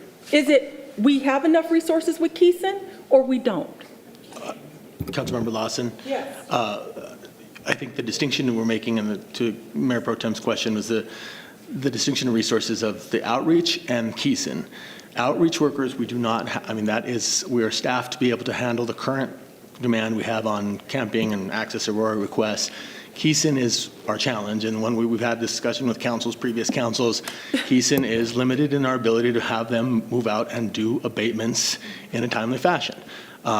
That's just a resource issue. Now, could we find another vendor? I don't know. We could certainly have that conversation at a Horns committee, but under the current situation, because we do not have staff, we do not have a waste disposal department like Denver, we do not have the capacity to do that kind of abatement, we have to use a third-party vendor. That's the schedule that they've had that they can do based on our request and the volume of request. And so that's the distinction. I don't know if that answers your question, but the capacity issue is Kylin. It has always been Kylin. Yeah, and that's what I'm saying, but that's not what's being proposed here. It's been like, oh, we have the resources, Kylin's not the issue, but I asked that question, and Kylin is the issue. Was it an issue last year? And did it just become an issue? Staff has always been very clear in previous councils, and we can look back and find that information, that Kylin has always been the challenge. And I'm not disparaging Kylin, I'm just saying that the way that we've implemented, and when we were asked to assess the camping ordinance when it was first introduced, that was always the analysis that staff has provided, is that the way that it would be operationalized would require a third party, and that third party had limitations on their ability to respond to our requests. That was always been the analysis that staff has given, and that has not changed from last year to this year. Mayor, can I make a comment? Wow, I really wish that would have brought up last year, because that was never proposed to any of us on the council, the current council, that this was an issue. That was never stated. So this is new news. Okay, Councilmember Bergen. Just a question, and maybe, I don't know if this is for Roberto or, but on the cold activation, so in this particular resolution, if it's cold weather, we cannot abate a camp, is that true? So with the cold weather, our ACOT team, who is the outreach, will go out to continue transportation to the Aurora Regional Navigation Campus.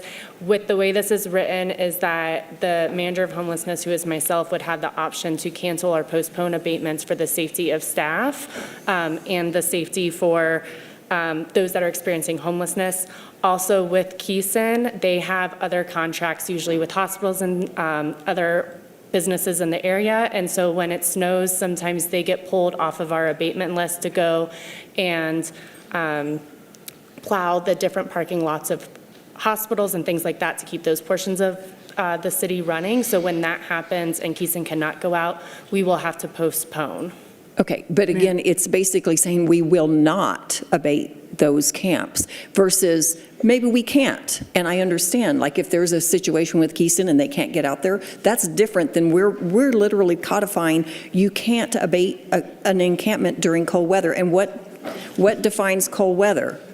So it does say that we may cancel, not that we will cancel. So that okay, it says may. Yes, correct. Okay, and usually during cold weather, we are, I think most times when our team goes out, people do take shelter.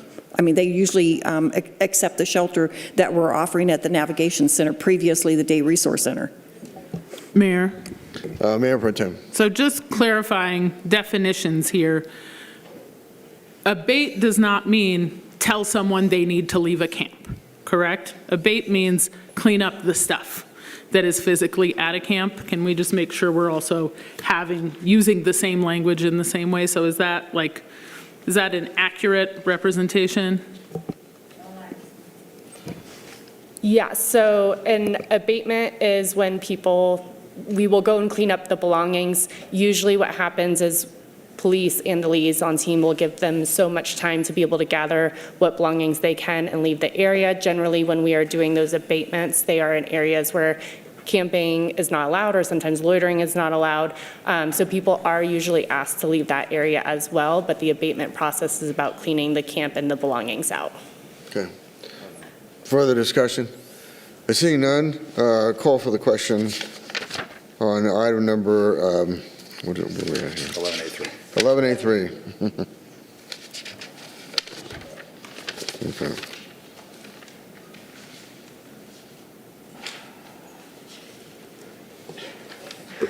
The motion passes with 6 yes votes, 4 no votes from Councilmember Bergen, Gardner, Hancock, and Lawson.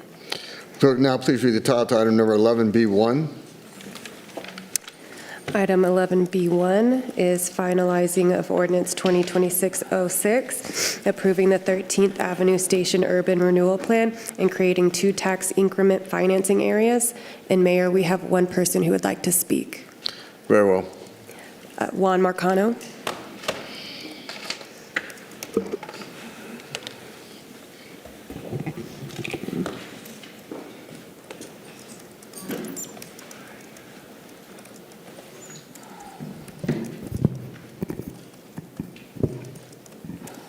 All right. Good evening, Council. Juan Marcano, resident of Ward 4. When I was signing up to speak, I had to choose between support or oppose for this item, and I think y'all need an it's complicated option. I strongly support TODs. For the entirety of the 6 years that I lived in Englewood, I lived right at Englewood Station, which is a TOD space. For 7 of the 10 years that I've lived in Aurora, I've lived at Isla Station, which is also a TOD. But I want to warn y'all that massive parking lots are the single worst decision you can make for a TOD site. For the entirety of the time that I lived in Englewood, their giant park and ride there was never over half capacity other than Broncos game days. And in the 7 years that I've lived across from it, the Iliff Station garage has never, not once, had cars parked on the upper level, and the lower level is usually around half full at most. The top level is actually blocked off. You can't drive a car up there. I think that happened after some of my neighbors decided to ride their dirt bikes on the roof of the parking garage and do some donuts. And they were able to do that because it's empty. It's never used. So the parking lot at Iliff Station, frankly, is a huge waste of space. I think it would be much better used if it served as a pedestal for another mixed-use building. So I'm advocating for you all to block my view of the mountains, please, because we need more housing. I would love to have a small Aldi's or something like that there. Other spaces that can provide some services for not just the folks that live in the TOD buildings, but for the folks who live in Chadsford right across the way. And importantly, third places for folks so that we can all actually get out into the community and get to know each other. I'm talking to y'all about these two TODs just because the current site plans, the charrettes that y'all have in your backup, and I hope that y'all did take a look at those plans, they have way too much parking in all three of those options. There's actually a Colorado Public Radio article from June 21st, 2024 that talks about that RTD, though well-intentioned, they do have a tendency to overpark all of their TOD developments. So if you want to increase ridership, and you should, for a lot of different reasons, you need to make TODs highly desirable places to live, work, and play. You need housing, but you also need commercial spaces. You need third places, and you'll also need some grass for folks to touch. So please do what you can to maximize the useful space for this development. Do not make it another heat-absorbing, empty concrete wasteland, please. The existing community and the future residents will thank you for doing your part to foster design that is actually a benefit for everyone, that leaves that area safer and cleaner than you found it. I also want to take this opportunity real quick to plug two books that I think y'all would really enjoy on this subject. The first is The Sprawl Repair Manual by Galina Takieva, and the other is Killed by a Traffic Engineer by Wes Marshall. He's a local DU professor. Y'all should have him come talk to TAPS. Thank you. That was the only individual. Brief presentation by staff. I can repeat my presentation from 2 weeks ago, or I could be available for questions. This is the final word. Should be real brief. Okay. Very well. Questions of staff? Mayor. Councilmember Bergen. Thank you. So this one is for a $5 million loan. And my question is, it's a $5 million loan on future development. So what happens if the loan, if the development stalls or is delayed beyond the 10 years? That would impact the repayment of the loan, and it could potentially not pay back the full $5 million. Okay, so there's potential that the loan would not get paid back? If there's a significant delay in development, yes. Okay, and then what is that risk to the taxpayers? There's no risk to the taxpayers. This is AURA money, and it just would not be available for other projects in the future. Which impacts taxpayers in a way, because that particular area would not have any monies for any kind of infrastructure or any kind of other needs. And we're not just giving away free money to people without hope, the hope that we get repaid. We're not giving any money to anyone in this situation. It's a loan. We're using the money to construct a bridge and build public infrastructure. Okay. And if there is a We're giving significant loan. delay I in just said development, we're giving a loan, and if it's not paid back in 10 years, then you said there's a possibility of a default on the loan, and then that is still on the city, even if it's through TIF and AURA. it wouldn't be on the city. The city is the borrower. So AURA would not have those funds, but it would have infrastructure and it would have a site that is ready for development at a future date. Okay, so is there a way to put a risk disclosure in it, in the agreement? This item is the adoption of the plan. Sorry, I didn't hear you. This is the adoption of the plan. The loan agreement has already been approved by AURA and council. So the plan can't have a provision? I guess The plan can have text added to it, but it wouldn't apply retroactively to the loan that's already been approved. Okay, all right, thank you. Further questions to staff? Mayor? Mayor Pro Tem. So I do have a question about the parking issue that was raised. When I was looking at the plan originally, I was like, well, if we have access, then maybe people would use this as a park and ride, which would be a benefit. But having heard that generally speaking, park and rides are not being, the parking that's in them is not being fully used, do we have any ability to have a conversation with RTD about the amount of parking and alternative uses for any of the space that's currently designated for parking? Yes, when RTD is ready to issue the RFP, they will do that in full cooperation with us, and we will help them craft that and set the provisions for what we would, how we would describe the opportunity and what types of development we're looking for. RTD has already said that they're completely open to redeveloping all of the parking. Further questions to staff? Mayor, just Mayor Pro Tem. as a follow-up, so we can adopt this plan and the development plans that are brought forward could include less parking than what's in the conceptual kind of drawings. Correct. What is built in the future will be governed by city code, but also by the terms of the RFP and the selection process. Thank you. Further questions to staff? Seeing none, motion is in order. Mayor, Councilmember Coombs. move to approve item 11B1. So moved by Mayor Pro Tem, seconded by? Second. Seconded by Councilmember Horton to approve item number 11B1. Discussion? Seeing no further discussion, call for the question on the adoption of item number 11B1.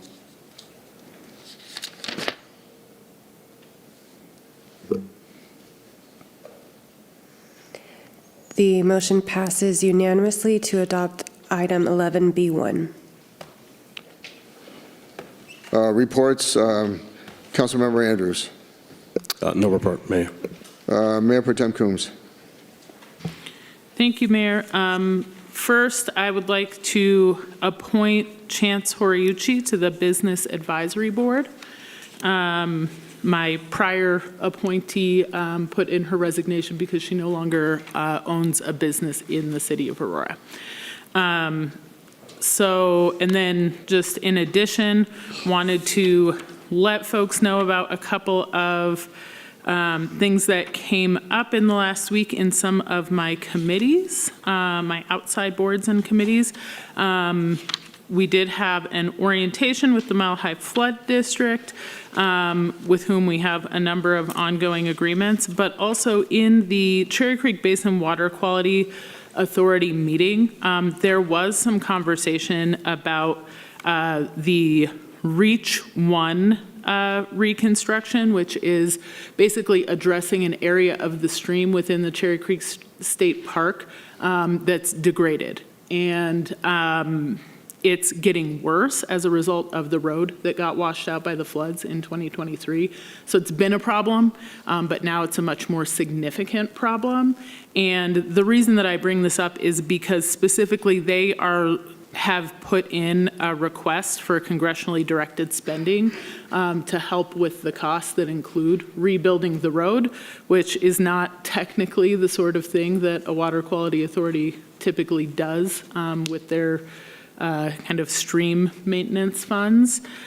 So it would be helpful if we as a city can also advocate when we're speaking with the federal folks, and I did speak with Councilmember Lawson about this briefly, to ensure that the funding request is at least partially supported for the congressionally directed spending so that that road can get reconstructed, so that the stream can be restored and the pollution in the Cherry Creek Reservoir can be better managed.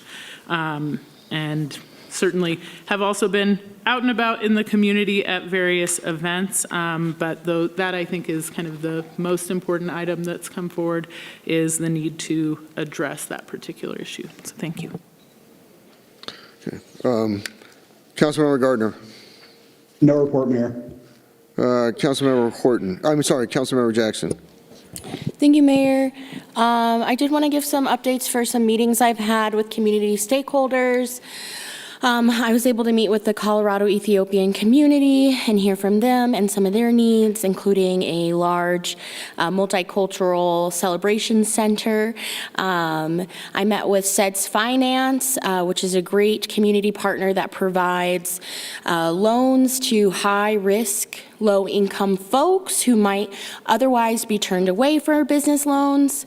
Did have a visit with the rest of the council with the Salvadorian Presidential Commissioner of Human Rights, and I was able to tour the Zinn factory that's being built out in Ward 2, and that was really interesting, so definitely keep an eye on that. And then more recently, as part of professional development and training funding, I attended the National League of Cities Conference that was held in DC this past week. Very eye-opening to get to meet with other city council officials, city staffers across the nation and come together. One of the sessions that stood out the most was the Families, Youth, and Education Council, where we talked about issues pertaining to early childhood education and all sorts of stuff related to families and education. So definitely have a lot of ideas that are brewing from that. And I was able to co-host a Northwest Aurora CDC workshop with Councilmember Horton and some of Aurora staff, where we heard from nonprofits along the East Colfax corridor, and we're able to kind of pick their brains, give them feedback about how we are wanting to set up the CDC in that area as adjacent to the DDA that will be emerging from there. Going back to my National League of Cities conference in DC, I had a little bit of extra time after the conference between our flight, and I was able to tour the National Museum of African American History, and I was very moved by the history that was presented there. So tying it into, tying this back into Women's History Month, I was left with some quotes I wanted to share and just some similarities to our public invite, which is touching and kind of devastating. So starting with the quote that history, despite its retching pain, cannot be unlived, but if faced with courage, we don't have to live it again. And I think of all the powerful women and mothers that we hear, grieving mothers, grandmothers, that come nonstop for going on 2 years now for the unarmed killing of Black men by our Aurora Police Department, with Tandra, Veronica, LaRonda, Lori, and Median. And it reminds me of Mammy Till Mobley, who was Emmett Till's mother. She had a quote in the museum as well that said, "Let the people see what I have seen. I think everybody needs to know what has happened to Emmett Till." And it's really sad that today, in 2026, we see mothers coming forward and begging for the humanity and the justice of their sons.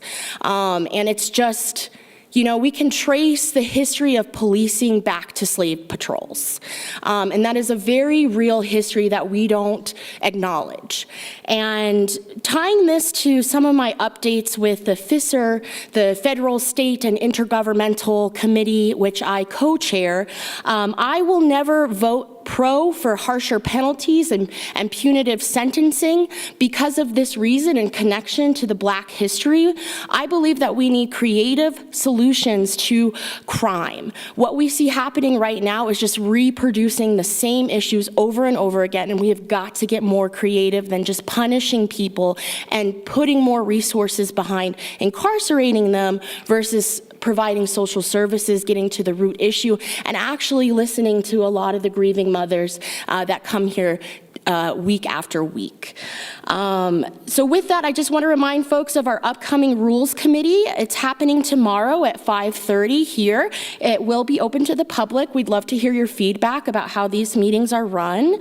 And then as a resident of Ward 1, I'm super excited about an animal welfare conversation happening with CM Councilmember Horton on April 4th, I believe, and I'll let you talk more about that. But I've always wanted a dog park in Ward 1, so stay tuned. Councilmember Horton. Councilmember Jackson stole some of my talking points. Oh, no. No, just to reiterate some of the work that I have been doing since the last city council meeting.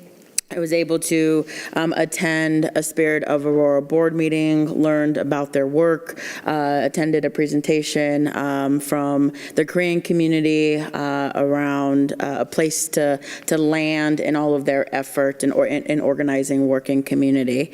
The second is I attended the 25th annual State of the Base from the Air Force Buckley Base right here in this room, learned about a lot of the base and its economic impact in our city. The next is I met with a community member who's well known in Ward 1, Mr. Bill. We talked all things trash and beautification, and I believe that is a fine example of what it means to care about our community in more ways than one. And I'm excited that there's a few ideas in the works that we have on ways we can look at taking care of Ward 1 and making sure that everyone has a lot of pride in our area of the city. The third or fourth at this point is the Community Development Corporation conversation. Councilmember Jackson and I have been very intentional about engaging nonprofits in the initial stages of the CDC conversation, mostly because unlike the Downtown Development Authority, which is a quasi-government entity, a community development corporation is typically a nonprofit, which is, comes with very different structures, funding, and we wanted to make sure that we're proactively working with leaders in the Northwest community that service Northwest residents on a new entity or a new version of an entity that's going to have a lot of impact on the revitalization efforts of the Colfax corridor, not only within the Downtown Development Authority boundary area, but beyond. And so really appreciate all the nonprofit leaders and community members who attended that this past Saturday. It was a beautiful 3 hours of community work, which means it got messy, we laughed, it got really intense, but that is what it means to show up and to truly engage and do the brainstorming that's needed to serve our home. A few other pieces here is I had an awesome Q&A session with seniors and juniors at the Aurora Science and Tech High School in Ward 1. They asked a lot of tough questions. My favorite, well, they came out the park with they're like, hey, what's home rule? And I was like, oh, okay. I was like, and so like kudos to Miss Laura Thompson for really making sure that her students, when it comes to civic engagement, are learning about local governance. And I really appreciate the opportunity to come and speak to them because I know how much representation matters, and to be a woman of color, being able to talk to predominantly students of color, it's a reminder that these spaces also belong to us. And so I hope I was able to demonstrate that to them, and I can't wait for future opportunities to engage youth on what policies they would like to see and for us to consider as a council. A few other pieces that are upcoming. Ward 1 Town Hall is this Thursday at Moorhead Rec Center starting at 6. We're going to talk about the bus rapid transit that's coming. It's going to be starting, it's going to kick off on our side of Colfax and Aurora come this spring. So I want to make sure a lot of folks know what to expect, what supports are there, and how to get involved, as well as a presentation about Excel, all the way from like what are peak hours, why am I getting charged more between a certain amount of time, to what is natural gas, what does that look like in our city, who controls the lights, why are the lights so dim? Especially if you've been in Ward 1, you know they're yellow and those lights do not reach far. And so, really looking forward to those presentations. And then the other one, as Council Member Jackson stated, is a conversation about animal welfare. This is not subject just to Ward 1. This is obviously for anyone across our city that cares about this topic. Let me pull up the agenda items of a few pieces that will be talked about. So that will be April 4th, which is a Saturday at 11:30 a.m. at the Moorhead Rec Center, where some of the conversational pieces are going to be about backyard breeding, licensing requirements, spay-neuter standards, and the trap-neuter return programs, and many more, I'm sure. And then my last two things that I would like to share is, first, I really want to shout out the Aurora Animal Shelter here. I know I talked about it in study session, but I was able to adopt my third and final pet from the animal shelter a couple weeks ago. And Buck has been a great addition to the home. He's a pity mix and God knows what else, but he's the sweetest thing. And I really appreciate staff for making that a very easy transition and really caring for the animals that also call Aurora home. And then lastly, I do want to share that there was a lot of news in the Chicano movement and in the Chicano community about Cesar Chavez and the sexual harassment and rape allegations. And I want to firmly state that along with Dolores Huerta and the others that have come forward after decades of being silenced by the movement, the social justice movement, by the United Farm Workers movement, and by the legacy that a name carries, that I stand with victims of sexual assault and violence. And I stand for their ability to seek justice. And I will say this lastly, is si se puede. Councilmember Wiles. Thanks, Mayor. I've attended quite a few events over the last couple of weeks, the State of the Base. We toured the new PMI factory, met with the Colorado Ethiopian community, and thanks to the Kurtgard community for inviting me to their meeting. I appreciate that. If anybody else has any community meetings that they'd like me to attend, I will do my best to be there. Just reach out. I also attended the National League of Cities in DC. I took classes on immigration enforcement, youth education and families, infrastructure and retail, and then probably two of the most bright spots of the trip is we were able to interact with some of the youth board members from across the country. One, Morgan, is a member of the Brighton Youth Board in their city, and she was incredible. She asked some really challenging questions to Senator Hickenlooper, and it was awesome to see our youth so engaged. And so I'm hoping we can learn from their boards and success and bring that here to Aurora, because I know we have equally amazing youth in our city that need the opportunity to be more involved in youth government. And then when we went to the African American History Museum, one of the bright spots for me was as I was walking through one of the displays, I saw a woman, and her name is Joan Trumpauer Mulholland Jones. She was a freedom rider in the 60s, and she was there actively presenting to youth and talking about her lived experiences. I think it's so important that we learn from history, and so I loved seeing her there interacting with the youth and how passionate the youth were to be a part of her story and to learn more.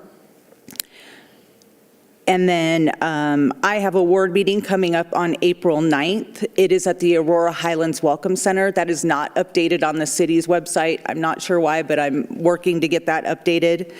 And then this weekend on Sunday is the Special Olympics Polar Plunge. I am a huge volunteer with Special Olympics. I do their photography. Please sign up to come plunge. It's not even going to be that cold, but I will take great pictures of you as you run into the water. Hopefully it's cold, because people looking shocked are the best photos. Also challenge our APD and AFR officers. DPD shows up really well at their polar plunge. So hopefully we'll see a lot of you out there running into the cold water as well. Thank you. Thank you. Councilmember Medina. Thank you, sir.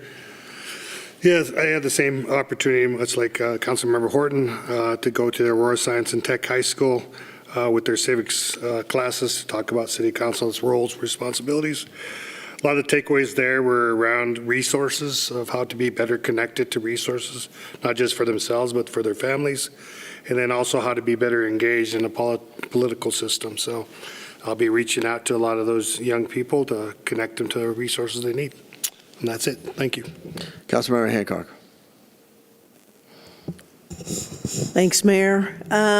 As chair of the Parks Foundations and Quality of Life Policy Committee, I had the opportunity to tour 4 of our preschool centers over at Lowry, Meadowwood, and they were really great. I forgot the other 2 names. They're there. You guys know who you are. You're doing a great job. I had it written here, but now it's gone. I got to tour these little kiddos. They're 3 and 4-year-olds, and I'm going to be going to do story circle time, which is going to be awesome because they're so bright and so energetic. And what these community centers do, these pre-K programs, is help these little ones get prepared for the big adventure in kindergarten, which is also a big step not only in their lives but in their parents' lives as well. On the 28th of this month, there is going to be a meetup garbage cleanup on the Highline Canal right behind, between the Community College of Aurora and Delaney Farms. It's a public event. If you want to sign up to come pick up trash or help people out, cheer them on as they're picking up a lot of trash, because the Highline Canal does get dumped on, you can go to hlcc.volunteerhub.com and sign up for that, or you can just show up with a garbage bag and some gloves and help clean up, because everybody likes to use the Highline Canal. It's one of the longest canals in our city. It is the longest canal, and we like to see it stay cleaned up and looking beautiful, and everybody can pick up one piece of trash. I also had the opportunity to meet with a family group who talked about the importance of what stable families do to help kids grow, feel empowered, whether it's a single parent or a group, a father and mother, a nuclear family. It is important that children feel empowered, supported, accountable, and prepared to walk out into the world. Many times children find themselves kind of raising themselves, and as a result, they're more likely to be involved in criminal activity, gang activity, drug abuse, and victimization. And to what Councilmember Jackson said earlier, no, punishment is not always the answer, and most of the time it isn't. But when we have stable family dynamics with young people who are ready to engage in the world, to step out feeling supported, whether it be through their church, through their school, or through their family, they're better able to be engaged, informed citizens. And that's really what we want. Not only so much as being empowered to be good stewards of their lives, but also to be good citizens and community members. That is my report, Mayor. Thank you. Councilmember Lawson. Thank you, Mayor. I'm going to give my legislative update first. Colorado lawmakers entered the 2026 legislative session already preparing for difficult decisions. Now updated projections show the state facing a shortfall exceeding $1.5 billion for the 2026-2027 fiscal year, significantly worse than estimates released just a few months ago. The governor's budget office projecting somewhat stronger revenue growth, while nonpartisan legislative economists are taking more of a cautious view. General fund spending pressures, especially in Medicaid, K-12 education, and corrections continue to climb, while revenue growth has softened. Economists cited weaker income tax collections, shifting impacts of federal tax policy, and moderating the economy as key drivers of the downward revision. Medicaid remains one of the largest and fastest growing cost centers. Enrollment and utilization are both higher than anticipated, and provider rate pressures continue to build. At the same time, K-12 education funding obligations under school finance finance formula are increasing, limiting lawmakers' flexibility to make reductions without triggering to broader policy consequences. Corrections and public safety costs are also trending upward, adding to the strain as well. And just to say something, if you go to, it impacts me because every day, it doesn't impact me, but just as a person, when you look at the TSA workers that are not getting paid, I think that's heartbreaking because these are working class people, some of them that live in Aurora as well. And I hope that if you do go to the airport, that you do give out gift cards. You do try to do something in your contribution of whatever you can do to help these workers. And to also call Congress and tell them to please pay these TSA workers because they need to be paid. So I wanted just to say that it's heartbreaking every day just to hear that what individuals are going through. And everyday people are going through that, but these people are still, a lot of these individuals are still working. And the idea that they're not getting any kind of paycheck, which when you're working, you should get a paycheck, and they're still protecting us, I think that that's something that really is, I can't even say how I feel it's unconscionable for Congress in general to be able to even look in the mirror at themselves on both sides. And then my next town hall will be April 18th at Heather Gardens. On April 21st, it will be at Mission Viejo. And Mayor, that's my report. Thank you, Councilmember Lawson. Councilmember Bergen. Thank you, Mayor. Just a few things. Had our E470 board meeting last week. Also, Infrastructure Task Force. We held our meeting and got some good feedback as well from our members there, members of the task force. Region 9 opioid abatement, we had a meeting. We will have an all-day strategic planning session that's coming up in April as well. And then also had our second Retail Strategy Committee meeting with the stakeholders from the resolution that was passed a month ago, and really good feedback from the different brokers and developers, from experts that are giving us information that the staff will then take. We have one more meeting coming up, and that final meeting, the final recommendations, will help staff to implement strategies moving forward for a retail strategy. Saturday, I had, or Sunday, actually it was Sunday, the 15th, I was able to attend the Southeast Rec Center for She Plays Sports, and kudos to the pros team, Parks and Rec and Open Space. They did a phenomenal job. I know Lexi came up with the idea of doing this, and this was a program to allow young girls from the age of 6 to 13 to experience sports, some of them for the first time, but it was a free day at the rec center, and there were coaches there that were helping with volleyball, basketball, soccer, different sports, and so I had the privilege of being able to address the girls and just try to encourage them to continue playing sports throughout their youth and into their adulthood, and just how it really impacts them from a health perspective, not only mentally but physically, and even helps even from an academic perspective. So just learning how to get along with, teamwork and discipline and all those great qualities. So it was a great event, and I hope we'll be doing it again. I was also a speaker at the Eagle Point ribbon cutting ceremony, and this is a affordable housing project, apartments, beautiful apartments, and the reason that I was there was that I was part of the presentation to CHAFA a few years ago to help secure funding for that project. So very, very proud to have been part of that. Had Water Policy Committee, where we obviously talked about the water restrictions, stage 1 restrictions, small lots briefing with staff, and then I had my town hall last Wednesday at the Heritage Eagle Bend community, and I think we had close to 150 attendees there. Chief Chamberlain presented, and then he was followed by the E470 team with a presentation. Then, of course, I always do all my updates.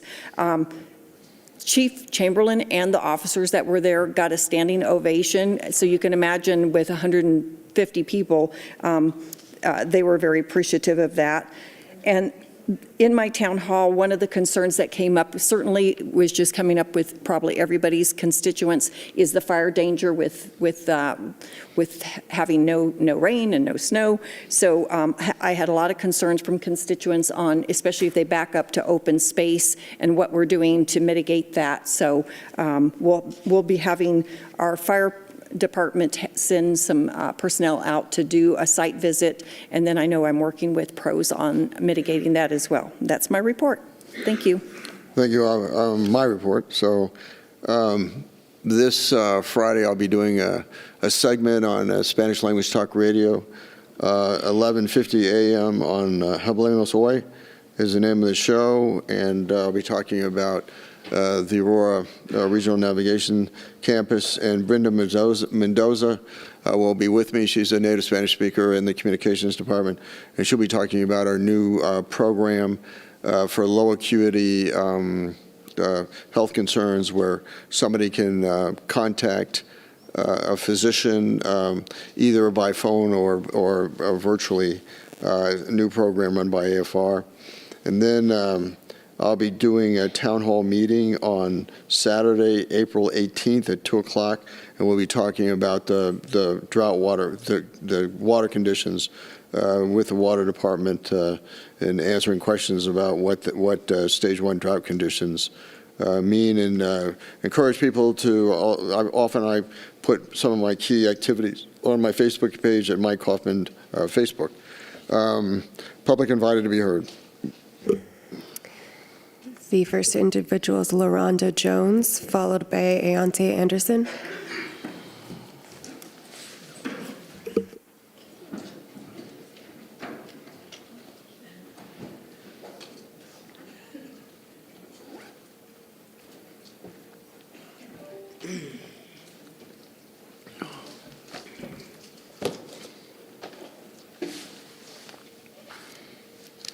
Pastors, we want to thank those of you who have joined the cause and shown your support in the fight for justice. We want you to know how meaningful your involvement is to us.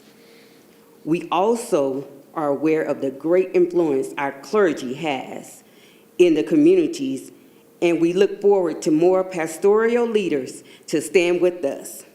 As we all know, many people turn to the church for guidance, protection, and action in times of injustice. Throughout history, true movements for humanity was led with faith and pastoral courage. Yet today, we're not seeing a lot of that. This type of leadership is undeniably diminishing, and sadly, many of our leaders are placing money and greed over the people's safety and well-being, not to mention over their obedience to God, which will lead to eternal separation from God. Leaders, don't let this or allow this to be your fate. Take the stand for justice with the people. To families who have lost loved ones, don't be afraid to stand up and stand out. I assure you, you won't be standing alone. We will be here every step of the way. We have to change these dynamics. We got some officers who want us to be in fear of them, all because they aren't held accountable for any of their unjustified actions, so therefore, they don't face repercussions of any kind. I can personally say I am tired of this type of boastfulness behavior. Tired of ongoing funerals, seeing innocent people gunned down in the streets and in their homes, interrogated and property damaged or destroyed without cause, just because they can. Are y'all tired? I ask pastors, city council members, legislators, other leaders, and communities, what will it take to get you activated to stand unitedly with families other than your own, to demand no more unjustified beatings, assaults, shootings, and killings? It's time to stop this madness that Aurora and other police departments have created. It's time to get our fight back so we can live some type of normalcy instead of in fear, not knowing what's going to happen next to us or to our loved one. It's time to stand for justice for the people who have suffered injustice.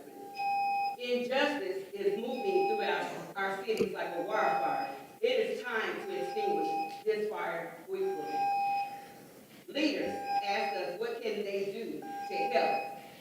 We say reignite how the civil rights and pastoral leaders back in the day stood and moved with the people. I will say, for those who come out for the spotlight and cameras, please don't show up at all. Because this is not about standing, this is all about standing firm for justice, not for publicity, or coming one time and then never see you again. It's not a good look to pray for families, but not willing to stand for them. We need all of God's warriors fully armed and ready to move forward. Leaders, we need your support as well as your leadership. Not only will you be helping the people in the community, but you will also be doing the work of God. Let's be intentional and let's get activated. And I ask all of that of all city council members going forward. Ayante Anderson, followed by Veronica Seaborn. I don't have a scripture for you right now. I'm exhausted. We have been coming to y'all for nearly 2 years. I know that y'all are exhausted and tired of seeing us, but I think it is very disrespectful to this family and to the families of those that have lost loved ones when they see this council focus on other pressing issues within community and not about justice for the individuals that have been taken by those who are wearing badges to protect, or that are wearing badges supposed to be protecting the citizens of Aurora. I've seen y'all debate about animals longer than you've talked about justice for people murdered by the APD. I've heard you talk about your own personal conflicts more than talking about justice than for those murdered by APD. And tonight, and no shade, because I understand that like TSA is an issue. I've heard us talk about TSA. Respect that there are individuals in Aurora that definitely need that attention. And also, I wish that same attention was given to families that have been lost loved ones due to the APD murdering them. I wish we would talk about meal trains to those families when they are grieving, or we are talking about gift cards or whatever it is to support those families while they are grieving. And also, for the record, that Democrats have also tried 8 different times to fully fund TSA, and Republicans have blocked it every single time. So I hope that we are holding our own parties accountable, or those who we are close to and close affiliates accountable, because it is a slap in the face to these families when they hear how we want to pour into everybody else or to animals before we do their own families. And I'll end with this. There's a reason why 6 of you are sitting in these seats. It's because people in Aurora were tired of watching a council abuse families. That definitely played a part in how this council flipped. People were tired of watching citizens being gunned down in your streets. And I know that there may be future efforts to acknowledge the families that have lost loved ones. And so Republicans, miss me with your bullshit statements. I know you're getting ready to fight it. I know you're going to have long-winded comments. I know you're going to talk about the upcoming lawsuits, or this could be acknowledging that you have done something wrong. Save us the ChatGPT statements. Just vote yes and acknowledge APD should not murder anybody in this. Veronica Seaborn, followed by T-Tag.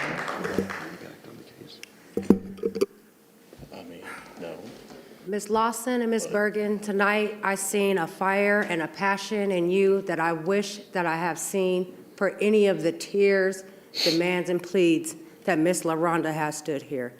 You had fire and passion to remove the homeless when you should have had that fire and passion for our children.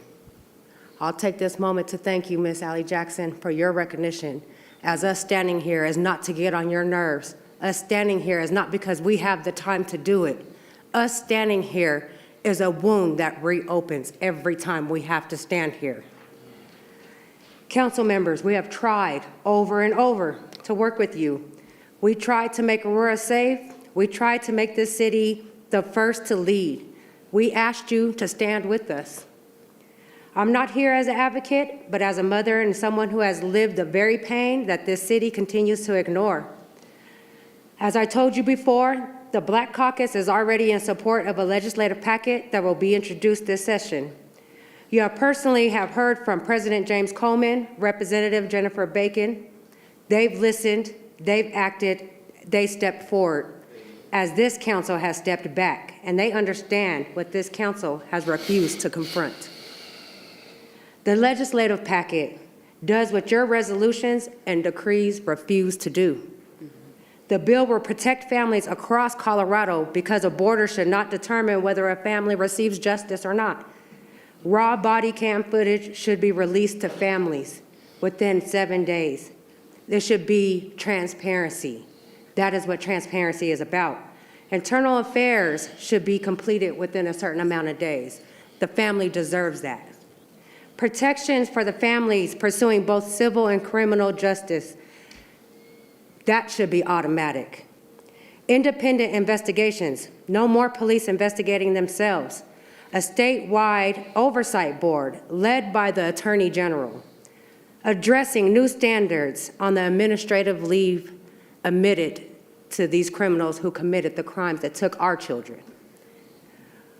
You are presented with the seat and the authority, and instead you have only taken the privilege that comes with that seat. Time for action is overdue. Now we will stand together as families, as we have asked you to stand with the community. We have came to you over and over, and it has fell on deaf ears. So now the chance is not for us to stand with you. You have the opportunity to stand with us as we have came up with action. We have done the job that you said was too hard to do. We have walked the walk and fight the fight that you said was too ridiculous. It was unacceptable. It was out of reach. It was not in your view. And we have made it within your view. Now it is time for you to be able to stand with the community and the families that are grieving. Take that opportunity. Follow the epitome.org to find your spot, to find a chance to take a moment in this movement. You have sat back long enough. Now it is time to step forward. Open your eyes, your hearts, and your minds that you have closed off to, that society has closed you off to. Find that passion, Ms. Lawson. Find that passion, Ms. Bergen. Find that fire to fight for other kids besides removing the homeless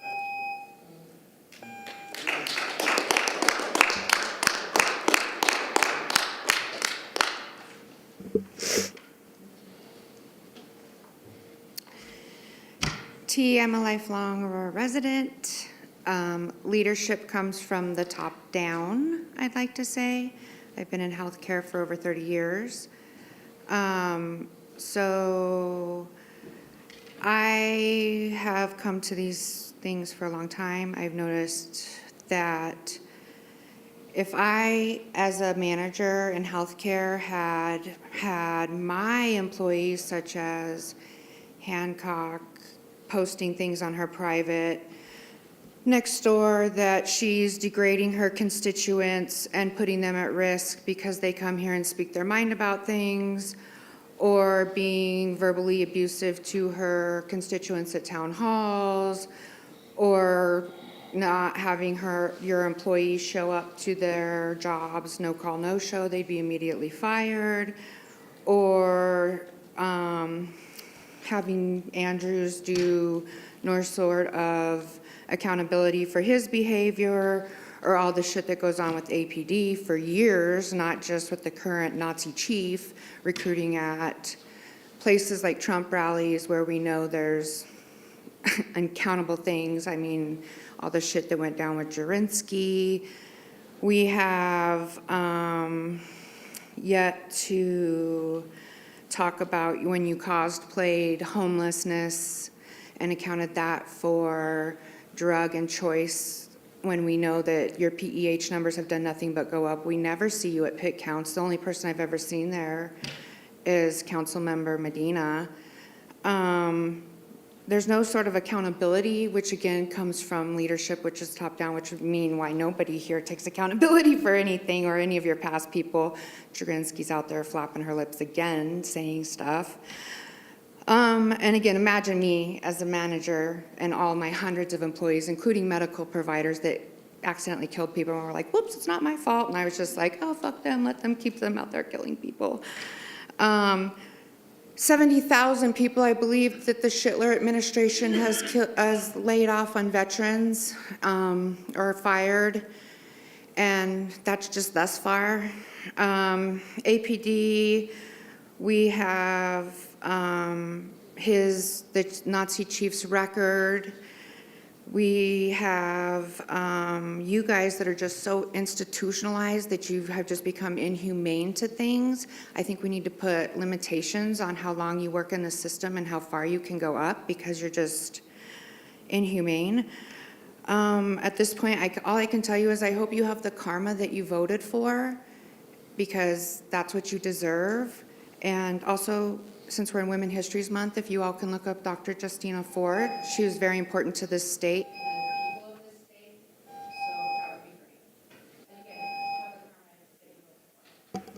That was the last individual.